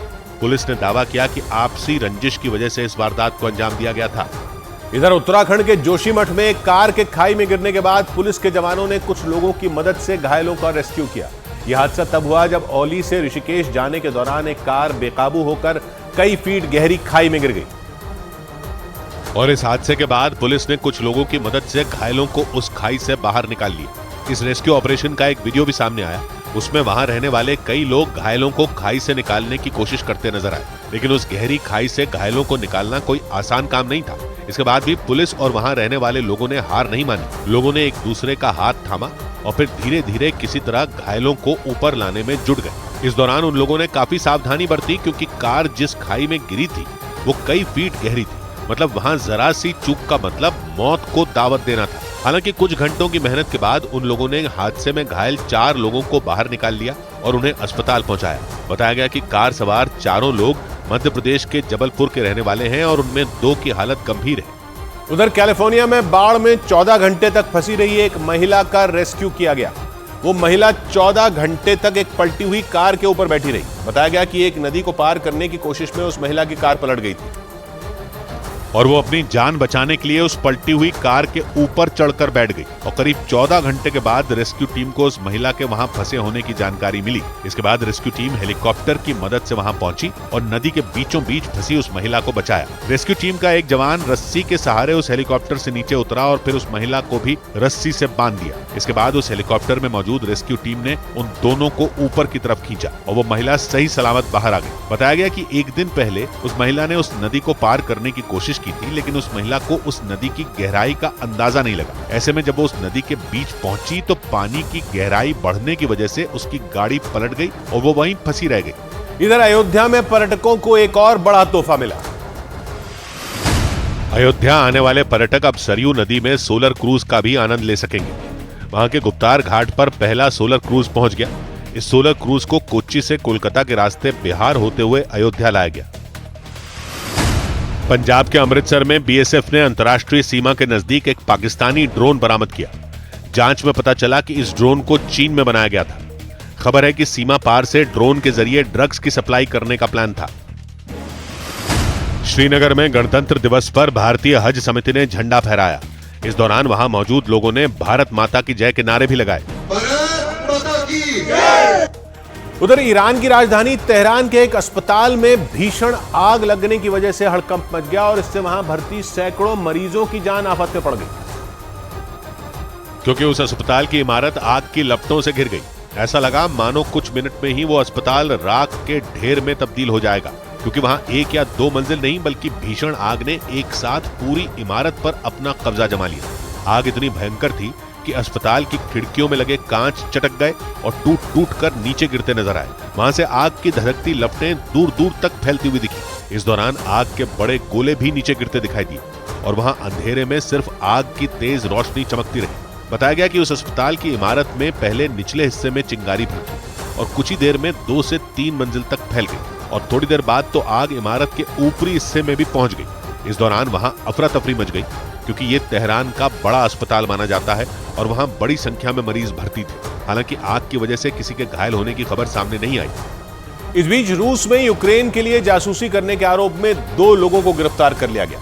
रूस के मीडिया के मुताबिक वो लोग यूक्रेन की सेना को अहम जानकारियां पहुंचा रहे थे और जैसे इसकी भनक रूस की सुरक्षा एजेंसी एफएसबी को लगी, उसने उन्हें दबोच लिया। यूक्रेन के लिए जासूसी करने वाले दोनों आरोपियों को पकड़ने का वीडियो भी जारी किया गया और उस वीडियो में एफएसबी के जवान रात के वक्त एक गाड़ी में उनकी कार का पीछा करते दिखे। कुछ दूर जाने के बाद उन्होंने दोनों आरोपियों को पकड़ लिया। एफएसबी के जवान उन्हें जमीन पर पटककर हथकड़ी पहनाते दिखाई दिए। रूस के मीडिया के मुताबिक पकड़े गए दोनों आरोपी रूसी नागरिक हैं जो रोस्तोव-न-दोनु शहर में गिरफ्तार किए गए। ये शहर अजोव सागर के उत्तरी किनारे पर मौजूद है। यूक्रेन के डोनेस्क और लुहांस्क समेत कई अहम इलाके इस शहर से महज कुछ ही किलोमीटर की दूरी पर हैं। और यूक्रेन पर हमले के लिए रूस इस शहर को कमांड सेंटर की तरह इस्तेमाल करता आया है। रूस के मीडिया ने दावा किया कि पकड़े गए दोनों आरोपी वहां रूसी फौज से जुड़ी अहम जानकारियां इकट्ठा कर रहे थे और ये जानकारी पैसों के बदले यूक्रेन तक पहुंचाई जा रही थी। उधर जंगलों में लगी आग से कोलंबिया की राजधानी बोगोता दहल गई और उसकी वजह से वहां के कई हिस्सों में इमरजेंसी घोषित कर दी गई क्योंकि वहां से आई तस्वीरों में जंगल से काला धुआं उठता नजर आया। वहां के जंगल के अलग अलग हिस्से धधकते दिखाई दिए और आग पर काबू पाना दमकल कर्मियों के लिए चुनौती बन गया। ऐसे में वहां की पुलिस ने हेलीकॉप्टर की मदद से उन सभी जगहों का पता लगाया और फिर वहां आसमान से पानी का छिड़काव किया। इसकी वजह से कुछ हिस्सों में लगी आग बुझ गई, लेकिन जिन हिस्सों में आग पर काबू नहीं पाया जा सका वो लोगों के लिए खतरा बन गई क्योंकि तूफानी हवाओं की वजह से वो आग तेजी से आगे बढ़ती गई। इसे देखते हुए वहां के कई इलाकों में इमरजेंसी लगा दी गई और बताया गया कि वहां की पुलिस के अलावा सेना के 600 जवान भी आग पर काबू पाने की कोशिश में जुट गए क्योंकि जिस रफ्तार से आग फैली वो रिहायशी इलाकों के लिए भी खतरा बन गई और इसीलिए कोलंबिया के राष्ट्रपति ने दूसरे देशों से भी मदद मांगी। उधर पुतिन ने प्रधानमंत्री नरेंद्र मोदी की जमकर प्रशंसा की। रूस के राष्ट्रपति पुतिन ने एक बार फिर प्रधानमंत्री नरेंद्र मोदी के नेतृत्व की तारीफ की। उन्होंने भारत की विदेश नीति की प्रशंसा करते हुए जोर देकर कहा कि आज की दुनिया में ऐसी स्वतंत्र विदेश नीति अपनाना आसान नहीं है। पुतिन ने खुलकर कहा कि रूस भारत पर भरोसा कर सकता है। दिल्ली की गणतंत्र दिवस परेड में नारी शक्ति की विशेष झलक देखने को मिली। इस परेड में पहली बार स्वाति रडार और पिनाका रॉकेट प्रणाली का नेतृत्व महिलाओं ने किया। पश्चिम बंगाल के सिलीगुड़ी में भारत बांग्लादेश सीमा पर बीएसएफ के जवानों ने गणतंत्र दिवस का जश्न मनाया। वहां तिरंगा फहराने के बाद जवानों ने बांग्लादेश के सैनिकों को मिठाइयां बांटी। इधर राजस्थान के अजमेर में एक दुकान के बाहर खड़ी एक गाड़ी में अचानक आग लगने से हड़कंप मच गया। बताया गया कि जिस गाड़ी में आग लगी उसमें करीब 1 लाख रुपए भी रखे हुए थे जो गाड़ी के साथ जलकर राख हो गए। तस्वीरों में दिखा कि एक बदमाश ने पहले उस गाड़ी पर पेट्रोल छिड़का, इसके बाद उसने अपनी जेब से माचिस निकाली और जलती हुई तीली उस गाड़ी के बोनेट पर फेंकी। पेट्रोल की वजह से आग बेहद तेजी से फैली और पलक झपकते ही उसने पूरी गाड़ी को अपनी गिरफ्त में ले लिया। इस दौरान उस गाड़ी का हर हिस्सा आग की लपटों से घिरा नजर आया। बताया गया कि इस आग में सिर्फ वो गाड़ी ही नहीं जली बल्कि उसमें रखे करीब 1 लाख रुपए और 20,000 की कीमत के कपड़े भी जलकर राख हो गए। बाद में गाड़ी के मालिक की शिकायत पर पुलिस ने मामला दर्ज कर लिया और आरोपी की तलाश में जुट गई। इस बीच उत्तर प्रदेश के कानपुर में 2 पक्षों की महिलाओं के बीच हुई मारपीट का वीडियो सोशल मीडिया पर वायरल हो गया। 2 पक्षों में एक मामूली बात पर विवाद हो गया था और इसके बाद उन दोनों पक्षों की महिलाओं ने एक दूसरे पर लाठियां बरसाना शुरू कर दिया। वीडियो में 2 महिलाएं पीला सूट पहने एक महिला पर हमलावर होती नजर आईं। उन दोनों ने एक के बाद एक उस पर लाठियों की बरसात कर दी। इस दौरान एक तीसरी महिला आगे आई और उसने उसके बाल पकड़कर उसे खींच दिया और उसने उस महिला के बाल खींचते हुए उसे जमीन पर गिरा दिया। इसके बाद उस महिला को वहीं छोड़कर वहां मौजूद बाकी महिलाएं भी आपस में लड़ पड़ी। इस दौरान वहां कुछ बच्चे भी खड़े नजर आए। महिलाओं पक्षों के बीच में नाली के विवाद को लेकर लड़ाई झगड़ा, मारपिटाई और गाली गलौज हुई है। काफी देर तक यह हंगामा यूं ही चलता रहा और महिलाएं एक दूसरे को मारती रहीं। बताया गया कि दो पक्षों के बीच हुए विवाद के बाद मामला मारपीट तक पहुंच गया था और इसके बाद दोनों पक्षों ने एक दूसरे के खिलाफ एफआईआर भी दर्ज करवाई। इधर गणतंत्र दिवस समारोह के दौरान मनोहर लाल खट्टर भावुक हो गए। हरियाणा के मुख्यमंत्री मनोहर लाल खट्टर गणतंत्र दिवस समारोह के दौरान एक झांकी देखकर इतना भावुक हो गए कि वो प्रोटोकॉल तोड़ते हुए कलाकारों के बीच पहुंच गए। वो राम और सीता के रूप में कलाकारों को देखकर पहले तो अपनी कुर्सी छोड़कर खड़े हो गए। इसके बाद उन कलाकारों के बीच पहुंचकर उन्होंने उनके पैर भी छुए। बिहार के मुजफ्फरपुर में गणतंत्र दिवस पर 601 फीट के तिरंगे के साथ एक विशाल रैली निकाली गई। इस अवसर पर कई सांस्कृतिक कार्यक्रमों का भी आयोजन किया गया। 6 वर्षों से लगातार निकलते आ रहा है। मुंबई के कमाठीपुरा इलाके में एक रेस्टोरेंट में भीषण आग लग गई। इस घटना में एक आदमी की मौत हो गई। आग इतनी भीषण थी कि उसे बुझाने के लिए 30 से ज्यादा दमकल की गाड़ियों को बुलाया गया। कांग्रेस नेता प्रमोद कृष्णम ने उत्तराखंड के मुख्यमंत्री पुष्कर सिंह धामी की जमकर तारीफ की। उन्होंने धामी की सादगी का जिक्र कर उन्हें साधु बता दिया। इससे पहले कांग्रेस नेताओं के अयोध्या न जाने पर प्रमोद कृष्णम अपनी ही पार्टी पर सवाल भी उठा चुके हैं। पुष्कर सिंह धामी की सादगी और सरलता को देखते हुए मुझे ऐसा लगता है कि पुष्कर सिंह धामी भी एक साधु ही हैं। उधर भूमध्य सागर के टापू देश साइप्रस के कोस्ट गार्ड ने समंदर में भटके सीरिया के करीब 60 शरणार्थियों की जान बचा ली। न्यूज एजेंसी रॉयटर्स के मुताबिक एक छोटी नाव पर मौजूद वो लोग 6 दिन से भूमध्य सागर में भटक रहे थे और उनकी जानकारी मिलते ही साइप्रस की समुद्री सीमाओं की रक्षा करने वाले कोस्ट गार्ड के जवानों ने रेस्क्यू अभियान चलाया। उस नाव पर मौजूद सीरियाई शरणार्थियों को एक जहाज पर लाया गया, लेकिन पानी की कमी की वजह से उस नाव पर 3 बच्चे बेहोशी की हालत में मिले और उन बच्चों को जल्द से जल्द अस्पताल पहुंचाने की कोशिश की गई। इसके लिए हेलीकॉप्टर की मदद ली गई। साइप्रस के कोस्ट गार्ड का एक जवान रस्सी के सहारे उन बच्चों को एक एक कर जहाज से हेलीकॉप्टर पर लाता दिखा। रॉयटर्स के मुताबिक सीरिया के करीब 60 शरणार्थियों को लेकर वो नाव 18 जनवरी को लेबनान से निकली थी, लेकिन मंजिल पर पहुंचने से पहले ही वो रास्ते में भटक गई। 6 दिन तक समंदर में भटकने के बाद उसे भूमध्य सागर के पूर्वी हिस्से में मौजूद साइप्रस के करीब देखा गया। हालांकि गनीमत यह रही कि साइप्रस के कोस्ट गार्ड ने उस नाव पर मौजूद सभी लोगों को सुरक्षित बचा लिया। इधर मध्य प्रदेश के छिंदवाड़ा में हुए एक सड़क हादसे की खौफ से भर देने वाली कुछ तस्वीरें सामने आई। वहां एक ट्रक ने एक स्कूटर को जोरदार टक्कर मार दी। घटना उस वक्त हुई जब वो ट्रक उस स्कूटर से आगे निकलने की कोशिश कर रहा था और इसी दौरान उस ट्रक ने उस स्कूटर को टक्कर मार दी। इस घटना की जो दिल दहला देने वाली तस्वीर सामने आई, उसमें उस स्कूटर पर एक आदमी और एक बच्चा सड़क किनारे से जाते दिखाई दिए। तभी वहां पीछे से आ रहे एक ट्रक ने उस स्कूटर को भयंकर टक्कर मार दी। इसके बाद जो हुआ, ब्रेक के बाद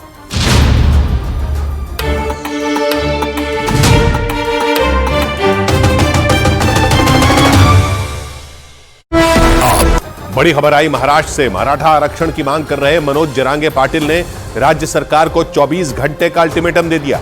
मुंबई के करीब नवी मुंबई में अपने हजारों समर्थकों के साथ पहुंचे मनोज जरांगे पाटिल ने राज्य सरकार को चेतावनी दी कि अगर 24 घंटे के अंदर सरकार ने उनकी मांगे न मानी तो अपने समर्थकों के साथ वो मुंबई कूच करेंगे।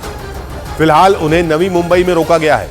वो 26 जनवरी यानी मुंबई में एक बड़ा विरोध 26 जनवरी यानी मुंबई में एक बड़ा विरोध प्रदर्शन करने वाले थे और जब उन्हें मुंबई पहुंचने की इजाजत नहीं मिली तो उन्होंने नवी मुंबई में ही इस प्रदर्शन की शुरुआत कर दी। नवी मुंबई में मनोज जरांगे पाटिल ने भूख हड़ताल का ऐलान कर दिया। उन्होंने महाराष्ट्र सरकार को मराठा आरक्षण पर फैसला लेने के लिए 24 घंटे का अल्टीमेटम दिया और जैसे ही मनोज जरांगे पाटिल ने यह ऐलान किया, उनके हजारों समर्थकों ने एक साथ हुंकार भरी। नवी मुंबई में हुए इस विरोध प्रदर्शन को जिसने भी देखा बस देखता रह गया, क्योंकि मराठा आरक्षण की मांग कर रहे मनोज जरांगे पाटिल एक ट्रक की छत पर खड़े दिखाई दिए। उनके चारों तरफ उनके समर्थक नजर आए, समर्थक भी इतने कि गिनना मुश्किल हो जाए। भीड़ इतनी ज्यादा है कि इन्हें काबू करना काफी ज्यादा मुश्किल जो है वो हो जाएगा। वही लगातार नारेबाजी हो रही है। नवी मुंबई के शिवाजी चौक पर छत्रपति शिवाजी महाराज की मूर्ति के आगे मनोज जरांगे पाटिल खड़े दिखे और उनके समर्थक बस इसी बात का इंतजार कर रहे थे कि आखिर सरकार ने उनकी मांग पर क्या जवाब दिया। इससे पहले कि वो कुछ बोलते, उनके समर्थकों ने नारेबाजी शुरू कर दी। छत्रपति शिवाजी महाराज की जय। एक मराठा। इसके बाद जैसे ही मनोज जरांगे पाटिल ने हाथ में माइक थामा, उनके समर्थक जोश से भर गए। उन्हें सुनने के लिए कोई दीवारों पर चढ़ा दिखा तो किसी ने बड़ी बड़ी गाड़ियों की छतों पर डेरा जमा लिया। भीड़ ऐसी कि जहां तक निगाह गई लोग ही लोग नजर आए। मराठा आरक्षण का समर्थन करने वाले लोगों ने पूरे के पूरे शिवाजी चौक को घेर लिया और वहां पैर रखने की जगह तक नहीं बची। मनोज जरांगे पाटिल से महाराष्ट्र सरकार ने एक प्रतिनिधिमंडल ने इस बारे में बातचीत भी की और उसी बातचीत के बारे में अपने समर्थकों को बताने के लिए वो उस ट्रक की छत पर जाकर खड़े हो गए और फिर उन्होंने ऊपर चढ़कर चांदी की एक गदा हवा में लहराई। ऐसा करके उन्होंने सांकेतिक रूप से यह ऐलान किया कि अब आर पार की लड़ाई होगी और फिर सरकार को 24 घंटे का अल्टीमेटम देते हुए उसी ट्रक पर भूख हड़ताल पर बैठ गए। इस बीच ये चर्चा भी तेज हो गई कि हजारों की तादाद में उनके समर्थक मुंबई की तरफ कूच कर सकते हैं। यहाँ से ये जो क्राउड है, ये जो मराठाज हैं, मुंबई जाएंगे या नहीं जाएंगे, उसका अंतिम फैसला अब मनोज जरांगे पाटिल लेंगे। इसके बाद तो नवी मुंबई की तरह ही मुंबई के आजाद मैदान की तरफ भी मनोज जरांगे पाटिल के समर्थकों की भीड़ चल पड़ी। मुंबई में भी जहां तहां सिर पर भगवा रंग की टोपी पहने लोग सड़कों पर उतरने लगे। उन्होंने ये दावा किया कि मनोज जरांगे पाटिल जल्द ही नवी मुंबई से मुंबई की तरफ निकलने वाले हैं और इसी वजह से मुंबई में भी हलचल बढ़ गई, क्योंकि इतनी भारी तादाद में आए लोगों को संभालना कोई बच्चों का खेल नहीं है। मुंबई पुलिस ने पहले से ही वहां अपनी तैयारियां पुख्ता करनी शुरू कर दी, क्योंकि मराठा आरक्षण की मांग कर रहे मनोज जरांगे पाटिल के समर्थकों ने सड़कों पर भगवा झंडे लहराने शुरू कर दी। वहां उनके समर्थन में खड़े कुछ लोगों ने मुंबई के आजाद मैदान में एक बड़ा सा स्टेज भी बना दिया। मुंबई के आजाद मैदान में यहाँ पे तैयारियां भी की जा रही हैं। आप देखिए कि एक बड़ा सा स्टेज यहाँ पर बनाया जा रहा है और वहां धीरे धीरे पूरे महाराष्ट्र से लोगों का जुटना शुरू हो गया। इसे देखते हुए पुलिस की टीमें भी सतर्क हो गई। आजाद मैदान की तरफ जाने वाले रास्तों को बैरिकेडिंग कर बंद कर दिया गया। वहां गाड़ियों के आने जाने पर रोक लगा दी गई, लेकिन लोग पैदल ही उस तरफ जाते नजर आए। इसके बाद तो मुंबई के कई इलाकों की सूरत बदल गई और अगर कुछ सुनाई दिया तो वो थे मराठा आरक्षण के समर्थन में नारे। मुंबई की सड़कों पर यह हंगामा बगैर मनोज जरांगे पाटिल के ही मचा हुआ था, क्योंकि उन्होंने तो ये ऐलान किया कि वो सरकार को 24 घंटे का वक्त दे रहे हैं और तब तक वो अपने समर्थकों के साथ नवी मुंबई में ही रुकेंगे।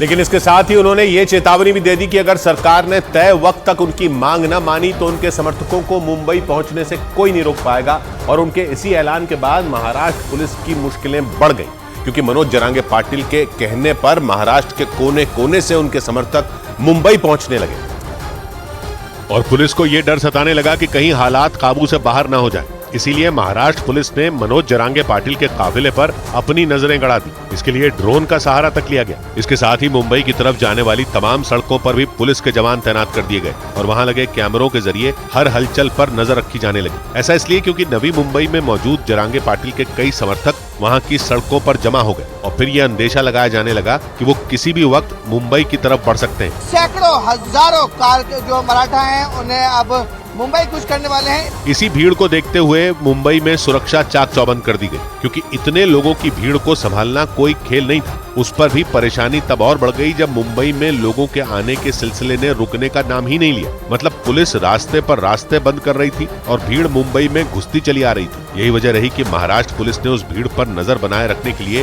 ड्रोन और सीसीटीवी कैमरों का सहारा लिया। और इस बीच महाराष्ट्र सरकार ने यह जानकारी दी कि वो भी मनोज जरांगे पाटिल से बातचीत में लगी हुई है। मनोज जरांगे पाटिल महाराष्ट्र में मराठा समुदाय के लिए आरक्षण की मांग कर रहे हैं और अपनी इसी मांग के साथ उन्होंने 20 जनवरी को महाराष्ट्र के जालना से अपने विरोध मार्च की शुरुआत की थी और यह दावा किया था कि वो मुंबई के आजाद मैदान में तब तक धरना देंगे जब तक सरकार उनकी मांग नहीं मान लेती। मनोज जरांगे पाटिल ये चाहते हैं कि मराठा समुदाय को ओबीसी का दर्जा देकर आरक्षण दिया जाए, मतलब महाराष्ट्र में स्कूलों और कॉलेजों में अलग से सीटें रिजर्व की जाएं। इसके अलावा वो सरकारी नौकरियों में मराठा समुदाय के लोगों के लिए आरक्षण की मांग कर रहे हैं और उनका आरोप है कि सरकार इस बारे में उन्हें भरोसा देकर मुकर गई। यही वजह रही कि उन्होंने विरोध प्रदर्शन का रास्ता चुना। इस बीच दिल्ली के नजदीक हरियाणा के फरीदाबाद में एक कांग्रेस विधायक लोगों की समस्याओं को अपने कपड़े पर लिखकर गणतंत्र दिवस मनाने पहुंच गए, लेकिन वहां पुलिस कर्मियों ने उन्हें कार्यक्रम में जाने से रोक दिया और पुलिस कर्मियों के रोकने की वजह से कांग्रेस विधायक नीरज शर्मा भड़क गए। इस दौरान उनकी पुलिस के जवानों से धक्का मुक्की हो गई। वो उन्हें गणतंत्र दिवस कार्यक्रम में जाने से रोकते नजर आए और नीरज शर्मा बार बार ये कहते रहे कि उनके पास निमंत्रण पत्र है, इसलिए उन्हें कोई भी कार्यक्रम में जाने से नहीं रोक सकता। 26 जनवरी मनाने के लिए रोक रहे हैं एमएलए को। लेकिन इसके बाद भी पुलिस कर्मियों ने उनकी बात नहीं मानी और उन्हें कार्यक्रम में जाने से रोक दिया। इस दौरान पुलिस कर्मी और उनके बीच काफी देर तक बहस होती रही और वो गणतंत्र दिवस कार्यक्रम में जाने के लिए अड़ गए। मुझे 26 जनवरी के सरकारी कार्यक्रम में नहीं जाने दिया जा रहा। असल में नीरज शर्मा ने गणतंत्र दिवस कार्यक्रम में जाने के लिए जो कुर्ता पहना था उसमें जन समस्याएं लिखी थी। उस कुर्ते के आगे के हिस्से में बड़े अक्षरों में जय सिया राम लिखा नजर आया, जबकि दाहिने तरफ स्वास्तिक का चिन्ह भी दिखाई दिया। माना जा रहा है कि इसी वजह से पुलिस ने उन्हें रास्ते में रोककर हिरासत में ले लिया और कांग्रेस विधायक नीरज शर्मा को लेकर पुलिस एक गेस्ट हाउस पहुंच गई। वहां उन्हें हिरासत में रखा गया, लेकिन इसके बाद जोरदार हंगामा हो गया क्योंकि उन्हें हिरासत में लेने की जानकारी मिलने पर पूर्व मुख्यमंत्री भूपेंद्र सिंह हुड्डा वहां पहुंच गए और भूपेंद्र सिंह हुड्डा ने पुलिस की कार्रवाई का जमकर विरोध किया। वो गेस्ट हाउस के अंदर घुस गए। वहां कांग्रेस विधायक नीरज शर्मा को पुलिस ने हिरासत में रखा था। भूपेंद्र सिंह हुड्डा ने एक जनप्रतिनिधि को बिना वजह हिरासत में लेने के खिलाफ नाराजगी जताई और वो पुलिस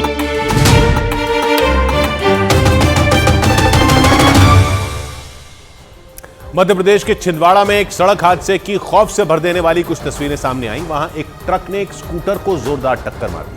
घटना उस वक्त हुई जब वो ट्रक उस स्कूटर से आगे निकलने की कोशिश कर रहा था और इसी दौरान उस ट्रक ने उस स्कूटर को टक्कर मार दी। इस घटना की जो दिल दहला देने वाली तस्वीर सामने आई उसमें उस स्कूटर पर एक आदमी और एक बच्चा सड़क किनारे से जाते दिखाई दिए। तभी वहां पीछे से आ रहे एक ट्रक ने उस स्कूटर को भयंकर टक्कर मार दी और उस स्कूटर पर सवार दोनों लोग नीचे गिर गए। इसके बाद वो ट्रक उस बच्चे को रौंदते हुए आगे चला गया और फिर कुछ दूर जाकर रुक गया। इस हादसे में उस 10 साल के बच्चे की जान नहीं बचाई जा सकी, जबकि उस आदमी को मामूली चोटें आई। बताया गया कि स्कूटर से वो बच्चा अपने नाना के साथ घर लौट रहा था। उधर नए इमिग्रेशन बिल के खिलाफ फ्रांस में बवाल मच गया। उस बिल के खिलाफ सैकड़ों प्रदर्शनकारी सड़कों पर उतर आए और मैक्रोन सरकार के खिलाफ प्रदर्शन करने लगे और उन प्रदर्शनकारियों ने सड़क पर आगजनी कर दी। इसके बाद वहां हालात बिगड़ गए और पुलिस को आंसू गैस के गोले दागने पड़े,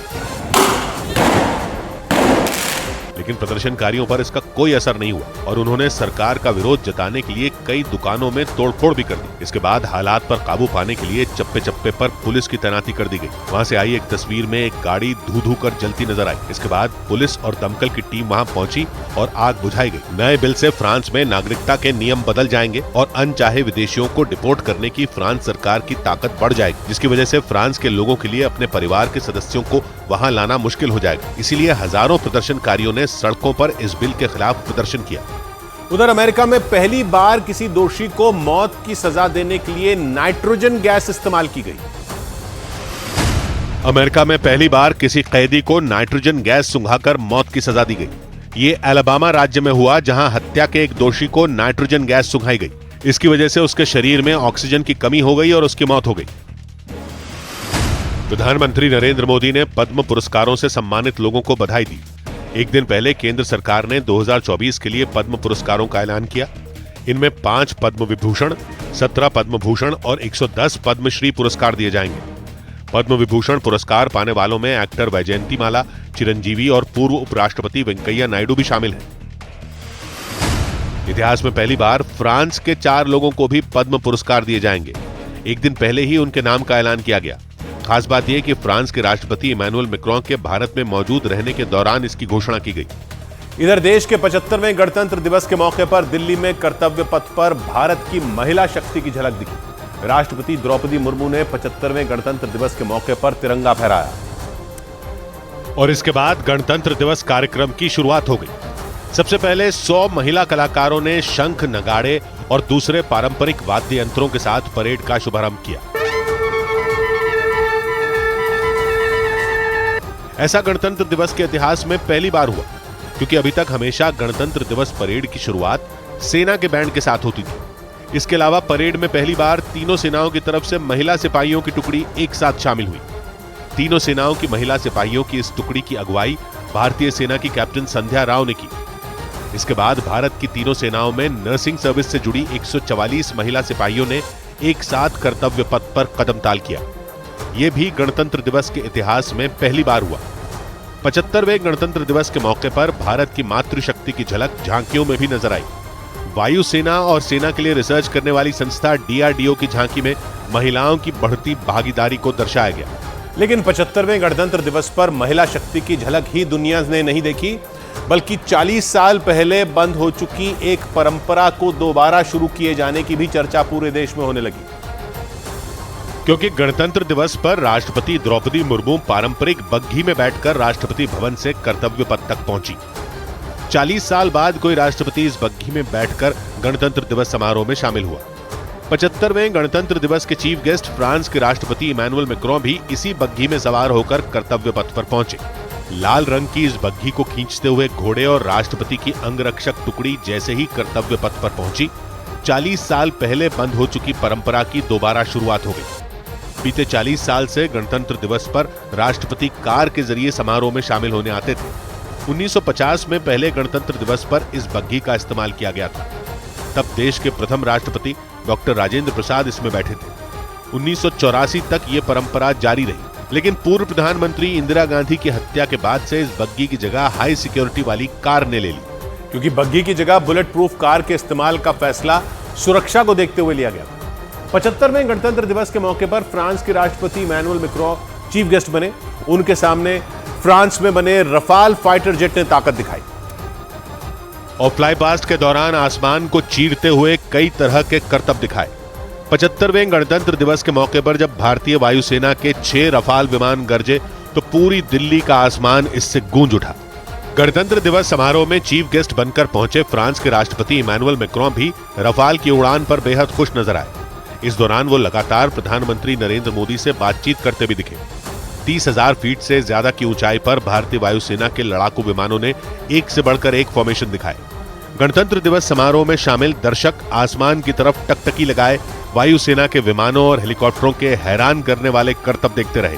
पहली बार गणतंत्र दिवस के फ्लाई पास्ट में एयरफोर्स के 51 एयरक्राफ्ट ने हिस्सा लिया और उनकी दहाड़ ऐसी थी कि दुश्मन का कलेजा कांप जाए। और 75वें गणतंत्र दिवस पर कर्तव्य पथ पर शौर्य के साथ ही सांस्कृतिक और आध्यात्मिक विरासत की भी झलक दिखी।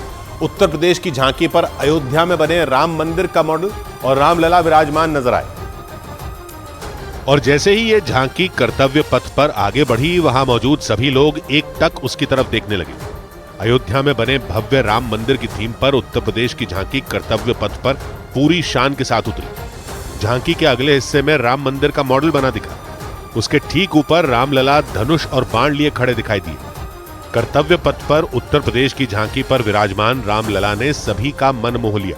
उत्तर प्रदेश की झांकी की थीम विकसित भारत समृद्ध विरासत रखी गई, इसलिए उस पर राम मंदिर और महाकुंभ के कलश के साथ साथ जेवर में बन रहे इंटरनेशनल एयरपोर्ट और रैपिड रेल का मॉडल भी नजर आया। इसके साथ ही झांकी के पिछले हिस्से में ब्रह्मोस मिसाइल की झलक देखने को मिली। मतलब गणतंत्र दिवस के मौके पर कर्तव्य पथ पर आध्यात्म के साथ ही पराक्रम भी दिखा। 75वें गणतंत्र दिवस के मौके पर प्रधानमंत्री नरेंद्र मोदी की पगड़ी एक बार फिर चर्चा का विषय बन गई, क्योंकि इस बार प्रधानमंत्री नरेंद्र मोदी रंग बिरंगी पगड़ी में नजर आए। प्रधानमंत्री ने 75वें गणतंत्र दिवस के मौके पर जो पगड़ी पहनी वो बांधनी प्रिंट की थी। बांधनी प्रिंट राजस्थान में काफी लोकप्रिय है। पीएम की पगड़ी में लाल, पीला, गुलाबी और नीला रंग मिला हुआ नजर आया और उस पर अलग अलग तरह के प्रिंट दिखाई दिए। पीला रंग ज्यादा होने की वजह से इस पगड़ी को भगवान श्री राम से जोड़कर देखा जा रहा है, क्योंकि मान्यता है कि पीला रंग भगवान श्री राम को बेहद पसंद है। 22 जनवरी को प्राण प्रतिष्ठा वाले दिन भी रामलला की मूर्ति को पीला वस्त्र ही पहनाया गया था, इसलिए पीएम की पगड़ी के रंग को रामलला से जोड़कर देखा जा रहा है। नरेंद्र मोदी ने 2014 में प्रधानमंत्री बनने के बाद से गणतंत्र दिवस और स्वतंत्रता दिवस पर खास तरह की पगड़ी पहनने की परंपरा को आगे बढ़ाया। इधर बल्लेबाज तन्मय अग्रवाल ने रणजी ट्रॉफी के एक मैच में इतिहास रच दिया। रणजी ट्रॉफी के एक मैच में हैदराबाद के बल्लेबाज तन्मय अग्रवाल ने महज 147 गेंदों में ट्रिपल सेंचुरी बना दी। इसके साथ ही वो फर्स्ट क्लास क्रिकेट के इतिहास में सबसे तेज 13 शतक बनाने वाले खिलाड़ी बन गए। अरुणाचल प्रदेश के खिलाफ खेलते हुए वो 160 गेंदों पर 323 रन बनाकर नॉट आउट रहे। पंजाब के अमृतसर में अटारी बॉर्डर पर तिरंगा फहराया गया। इस दौरान बीएसएफ जवानों का शौर्य देख लोगों का उत्साह बढ़ गया। वहां पहुंचे लोगों ने भारत माता की जय और वंदे मातरम के नारे लगाए।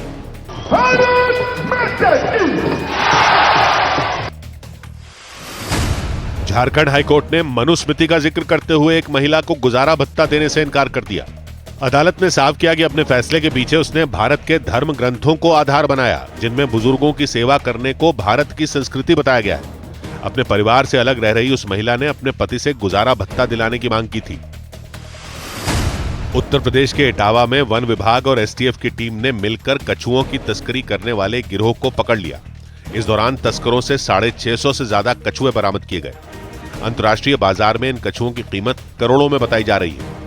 उधर गुजरात के पोरबंदर में समंदर में झंडा फहराकर गणतंत्र दिवस मनाया गया। वहां श्री राम स्विमिंग क्लब के लोगों ने लहरों के बीच राष्ट्रगान गाकर तिरंगे को सलाम किया और झंडा फहराकर उन्होंने देशभक्ति के नारे लगाए।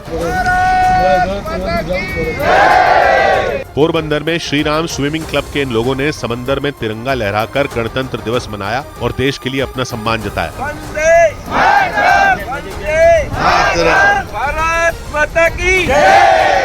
वहां दूर से ही लहरों के बीच देश की शान में तिरंगा लहराता नजर आया। झंडा फहराने के बाद उन लोगों ने तैरते हुए राष्ट्रगान गाया और तिरंगे को सलामी दी। इस दौरान बड़ी संख्या में लोग समंदर के तट पर भी मौजूद रहे और उन्होंने समंदर में झंडा फहराए जाने के बाद एक साथ राष्ट्रगान गाया। हालांकि सुरक्षा को देखते हुए समंदर में गोताखोरों की टीम भी मौजूद रही, जो नाव से वहां गश्त लगाती नजर आई। पोरबंदर में पिछले कई साल से 26 जनवरी और 15 अगस्त के मौके पर लहरों के बीच झंडा फहराया जा रहा है। इसके साथ ही आजादी का जश्न मनाने के लिए वहां खेलों का भी आयोजन किया जाता है। इस बीच दिल्ली में मौजूद रूसी दूतावास ने भारत को 75वें गणतंत्र दिवस पर अनोखे अंदाज में बधाई दी। वहां गदर फिल्म के एक गाने पर जमकर डांस किया गया और फिल्मी अंदाज में मोटरसाइकिल से एंट्री लेते हुए डांस की शुरुआत की। सोशल मीडिया प्लेटफॉर्म एक्स पर इसका एक वीडियो भी शेयर किया गया। इस वीडियो में रूस के राजदूत समेत रूस के कई नागरिक नाचते दिखाई दिए। सनी देओल की फिल्म गदर के हिट गाने पर रूस के लोगों ने ऐसे डांस किया कि हर शख्स उन्हें देखने को मजबूर हो गया। इस कार्यक्रम में रूस के नागरिकों के साथ भारत के लोगों ने भी कंधे से कंधा मिलाकर डांस किया। इसके साथ ही रूसी बच्चों ने भी मन मोह लेने वाले डांस स्टेप किए। इस दौरान रूस के कलाकारों ने तलवार से भी कई करतब दिखाए। इसके बाद इस कार्यक्रम में मौजूद सभी लोगों ने भारत का झंडा हाथ में लेकर 75वें गणतंत्र दिवस की बधाई दी। इधर हैदराबाद में भारत और इंग्लैंड के बीच खेले जा रहे पहले टेस्ट का दूसरा दिन भारत के बल्लेबाजों के नाम रहा। पहली पारी में भारतीय टीम की बढ़त 175 रन पर पहुंच चुकी है, जबकि रविंद्र जाडेजा 81 रन बनाकर और अक्षर पटेल 35 रन बनाकर क्रीज पर मौजूद है। रविंद्र जाडेजा से पहले यशस्वी जायसवाल और केएल राहुल ने बड़ी पारियां खेली। ओपनर यशस्वी जायसवाल 80 रन बनाकर आउट हो गए, तो केएल राहुल भी 86 रन के स्कोर पर आउट हो गए। श्रेयस अय्यर ने 35 और विकेटकीपर श्रीकर भरत ने 41 रन बनाए। दिन का खेल खत्म होने तक टीम इंडिया का स्कोर 7 विकेट के नुकसान पर 421 रन पर पहुंच गया। पहली पारी में टीम इंडिया की बढ़त 175 रन की हो चुकी है। उधर नोवाक जोकोविच एक बड़े उलटफेर में ऑस्ट्रेलियन ओपन से बाहर हो गए। ऑस्ट्रेलियन ओपन में सबसे बड़ा उलटफेर करते हुए इटली के यानिक जिनर ने सेमीफाइनल में नोवाक जोकोविच को हरा दिया। इसके साथ ही जोकोविच का एक और ग्रैंड स्लैम खिताब जीतने का सपना टूट गया। वो मेंस सिंगल्स में सबसे ज्यादा ग्रैंड स्लैम जीतने वाले टेनिस खिलाड़ी हैं। उन्होंने 24 बार ये उपलब्धि हासिल की है। बिहार के वैशाली में पुलिस ने 14 कुख्यात अपराधियों की तस्वीर जारी कर उन पर भारी भरकम इनाम की घोषणा कर दी। पुलिस के मुताबिक इन अपराधियों के बारे में जानकारी देने वालों को लाखों रुपए दिए जाएंगे और इनका नाम भी गुप्त रखा जाएगा। दावा है कि उन सभी पर अलग अलग थानों में कई मामले दर्ज हैं। अमेरिका के जॉर्जिया में चीन के वीडियो ऐप टिकटॉक के जरिए 19 साल बाद जुड़वा बहनों की मुलाकात हो गई। बताया गया कि दोनों बहनों को जन्म के बाद ही अलग अलग परिवारों को बेच दिया गया था। श्रीनगर की डल झील में 120 शिकारों को तिरंगे की तरह सजाया गया। डल झील में इस तरह की भव्य सजावट पहली बार की गई। इसके साथ ही श्रीनगर के कई इलाकों में तिरंगा भी फहराया गया। द फ्लैग वो भी डल लेक में, it itself is a big achievement for all of us. उधर रूस ने दावा किया कि 2 रोज पहले बेलग्रेद शहर में जो विमान क्रैश हुआ था उसके बारे में यूक्रेन को पहले ही चेतावनी दे दी गई थी। उसके मुताबिक विमान के उड़ान भरने से पहले ही यूक्रेन को 15 मिनट तक उस रूट पर किसी भी तरह का हमला न करने का अलर्ट दे दिया गया था। लेकिन रूस ने आरोप लगाया कि उसके अलर्ट के बाद भी यूक्रेन की सेना ने विमान को निशाना बनाया। रूस के बेलग्रेद शहर में लैंडिंग से ठीक पहले रूस का वो विमान आग का गोला बन गया था। बाद में रूस के रक्षा मंत्रालय ने दावा किया था कि उस विमान में मौजूद यूक्रेन के 65 युद्धबंदियों समेत सभी 74 लोगों की मौत हो गई थी। रूस ने यूक्रेन पर अपने ही लोगों का खून बहाने का आरोप लगाया और उसके मुताबिक यूक्रेन की खुफिया एजेंसी को पहले ही बता दिया गया था कि यूक्रेन के युद्धबंदियों को लेकर वो विमान बेलग्रेद के एयरपोर्ट पर उतरेगा और उस रूट पर 15 मिनट तक हवाई हमले रोकने का अलर्ट जारी किया गया था। Instead, the command was sent to open fire. हालांकि यूक्रेन ने उस विमान के बारे में अलर्ट जारी करने के रूस के दावे को खारिज कर दिया और इसके साथ ही उस विमान पर हमला करने के आरोपों को भी झूठा करार दिया। ज़ेलेंस्की ने इस मामले में अंतर्राष्ट्रीय एजेंसियों से जांच कराने की मांग की। यही नहीं, उन्होंने आशंका जताई कि वो हमला किसी और ने नहीं बल्कि रूस ने ही किया, क्योंकि रूस के जिस बेलग्रेद शहर में विमान क्रैश हुआ वो यूक्रेन की पूर्वी सीमा से लगा हुआ है और जंग के बाद से ही रूस ने वहां बड़े पैमाने पर एयर डिफेंस सिस्टम तैनात कर रखे हैं। ऐसे में ज़ेलेंस्की ने इस बात की आशंका जताई कि यूक्रेन के युद्धबंदियों को ले जा रहे उस विमान पर रूस ने ही हमला कर दिया होगा। यानी रूस और यूक्रेन दोनों ने इस मामले में एक दूसरे पर उंगली उठा दी। इसी बीच घटना वाली जगह की तस्वीरें भी सामने आई। तस्वीरों में दिखा कि सफेद बर्फ से ढके इलाके में वो जगह बिल्कुल काली पड़ गई जहां विमान क्रैश हुआ, क्योंकि लैंडिंग से कुछ देर पहले ही वो विमान आग के गोले में तब्दील हो गया था। विमान का मलबा उस इलाके में काफी दूर तक फैला नजर आया। जांच में जुटे रूस के अधिकारी उस विमान के बचे कुचे हिस्सों को इकट्ठा करते दिखाई दिए। उधर गाजा में भुखमरी के डरावने हालात दिखाने वाला एक वीडियो सामने आया है। ये वीडियो उस वक्त का बताया गया जब दक्षिणी गाजा के एक शहर में राहत सामग्री से भरा एक ट्रक पहुंचा और लोगों की भीड़ ने उस ट्रक को हर तरफ से घेर लिया। भूख से बेहाल लोगों की भीड़ तो जैसे उस ट्रक पर टूट पड़ी। कुछ लोग तो ट्रक के ऊपर चढ़ गए। आसपास हजारों लोगों की भीड़ ने ट्रक को घेर लिया। हर शख्स ट्रक पर पहुंचने की कोशिश में लगा दिखा। लोगों की भीड़ देखकर यह समझना मुश्किल नहीं था कि एक ट्रक राहत सामग्री इन लोगों के लिए ऊंट के मुंह में जीरे से ज्यादा कुछ नहीं थी। शायद इसीलिए वहां मौजूद हर शख्स अपने हिस्से के निवाले के लिए उस ट्रक पर टूट पड़ा। दावा किया जा रहा है कि दक्षिणी गाजा के ज्यादातर कैंपों में लोगों का हाल ऐसा ही है। उत्तरी गाजा में दिसंबर से छिड़ी आमने सामने की जंग के बाद गाजा की पूरी आबादी दक्षिणी गाजा में सिमटी हुई है। करीब 17 लाख लोगों के बेघर होने का दावा किया जा रहा है। बेघर लोगों की यही आबादी अब राहत शिविरों में मौजूद है, जो राहत सामग्री लाने वाले ट्रकों पर निर्भर है। संयुक्त राष्ट्र की कुछ एजेंसियों ने दावा किया कि दक्षिणी गाजा के ये हालात वहां महामारी फैलने की वजह बन सकते हैं। इस बीच गाजा में एक दिन पहले राहत सामग्री बांटे जाने के दौरान हुए हमले पर इजरायल और फिलिस्तीन आमने सामने आ गए। फिलिस्तीन का आरोप है कि राहत सामग्री बांटे जाने के दौरान इजरायल की फौज ने बेकसूर लोगों पर गोलियां चला दी और इस हमले में मरने वालों की गिनती 20 पर पहुंच गई, जबकि 75 लोग इस हमले में घायल बताए जा रहे हैं। फिलिस्तीन के शरणार्थियों के लिए काम करने वाली यूएन की एक संस्था के मुताबिक मरने वाले लोगों का आंकड़ा अभी और बढ़ सकता है। एक दिन पहले हुए उस हमले का डरा देने वाला एक वीडियो सामने आया था। वीडियो में लोग जान बचाने के लिए दौड़ते नजर आए। कुछ के हाथों में तो राहत सामग्री के कुछ पैकेट भी दिखे। बीच बीच में गोलीबारी की आवाजें भी सुनाई दी। खबरों के मुताबिक राहत सामग्री बांटे जाने के दौरान ही गोलीबारी कर दी गई थी, जिसकी वजह से कई लोगों की मौत हुई और भगदड़ शुरू हो गई। फिलिस्तीन के आरोपों के बाद इजरायल की फौज ने मामले की जांच कराने की बात कह दी। साथ में यह भी कह दिया कि इस हमले के पीछे हमास का हाथ भी हो सकता है। लेकिन इसी बीच इजरायल की सेना पर एक बार फिर उंगली उठा दी गई। गाजा के खान यूनिस इलाके में अपने परिवार को बचाने के लिए जा रहे कुछ लोगों पर फायरिंग कर दी गई।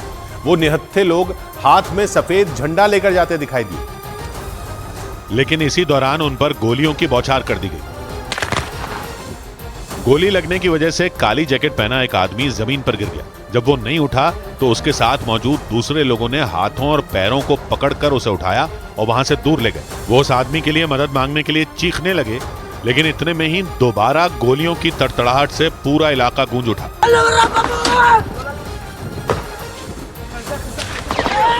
इस गोलीबारी से पहले काली जैकेट वाले उस आदमी ने दावा किया कि इजरायल के सैनिकों ने उसके परिवार को एक मकान में कैद कर रखा। 5 लोगों का ग्रुप उस मकान की ओर धीरे धीरे बढ़ने लगा, जिनमें एक आदमी के हाथ में सफेद झंडा दिखाई दिया। इस झंडे के जरिए उसने ये बताने की कोशिश की कि उससे किसी को कोई खतरा नहीं, लेकिन कुछ दूर जाने के बाद ही उन पर फायरिंग हो गई। गोली लगने की वजह से काली जैकेट वाला आदमी बुरी तरह घायल हो गया। उधर उत्तर अमेरिकी देश मेक्सिको में स्कूली बच्चों को हथियार थमाए जाने लगे। वहां गेरेरो राज्य में पिछले दिनों अचानक बच्चों के अगवा होने की घटनाएं बढ़ गई और इसी के बाद वहां की पुलिस ने स्कूली बच्चों के हाथों में हथियार सौंप दिए, और वो भी छोटे मोटे नहीं बल्कि उन स्कूली बच्चों के हाथों में बड़ी बड़ी बंदूकें दिखाई दी। मेक्सिको के गेरेरो राज्य के उन बच्चों को फौजियों की तरह तैयार किया गया। और बताया गया कि उन्हें उस इलाके में अपराधियों से लड़ने के लिए पुलिस के साथ तैनात करने की भी प्लानिंग है। Tienen un adiestramiento de la policía comunitaria, pero nosotros इस दौरान वो बच्चे कमांडो की तरह चेहरे पर नकाब पहने दिखाई दिए। बताया गया कि इस कमांडो यूनिट में 12 साल और उससे ज्यादा उम्र के बच्चों को शामिल किया गया। वहीं 12 साल से छोटे बच्चों को डंडे चलाने की ट्रेनिंग दी गई। वहां अचानक बच्चों को अगवा किए जाने के मामले बढ़ गए। इसके बाद वहां की पुलिस ने स्कूलों के साथ मिलकर बच्चों की ब्रिगेड बनाने का फैसला लिया। इस ब्रिगेड में लड़कियां भी शामिल हैं। उन्हें भी बाकायदा दुश्मनों से लड़ने की ट्रेनिंग दी गई।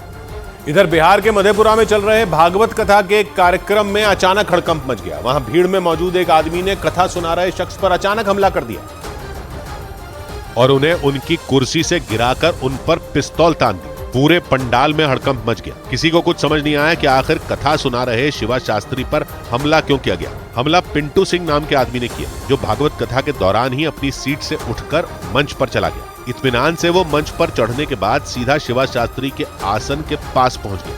अगले ही पल उसने शिवा शास्त्री को देसी तमंचा दिखा दिया। शिवा शास्त्री ने बचने की कोशिश की, लेकिन पिंटू सिंह ने उन्हें नीचे गिरा दिया। हालांकि बाद में पिंटू सिंह को पिस्तौल के साथ ही गिरफ्तार कर लिया गया। वहां तक पांव है मेरे जहां तक है दरी मेरी, वहां तक पांव है मेरे जहां तक है दरी मेरी, इसी में सब समेटा है यही जादूगरी मेरी। सौबात की एक बात कही ललित ने, किसी को हो न हो लेकिन मुझे पूरा भरोसा है, पड़ेगी एक दिन बांसों पे भारी बांसुरी मेरी। मिलते हैं सोमवार को। घड़ी जब इशारा करेगी 9 बजे रात का, वक्त फिर होगा सौबात की बात।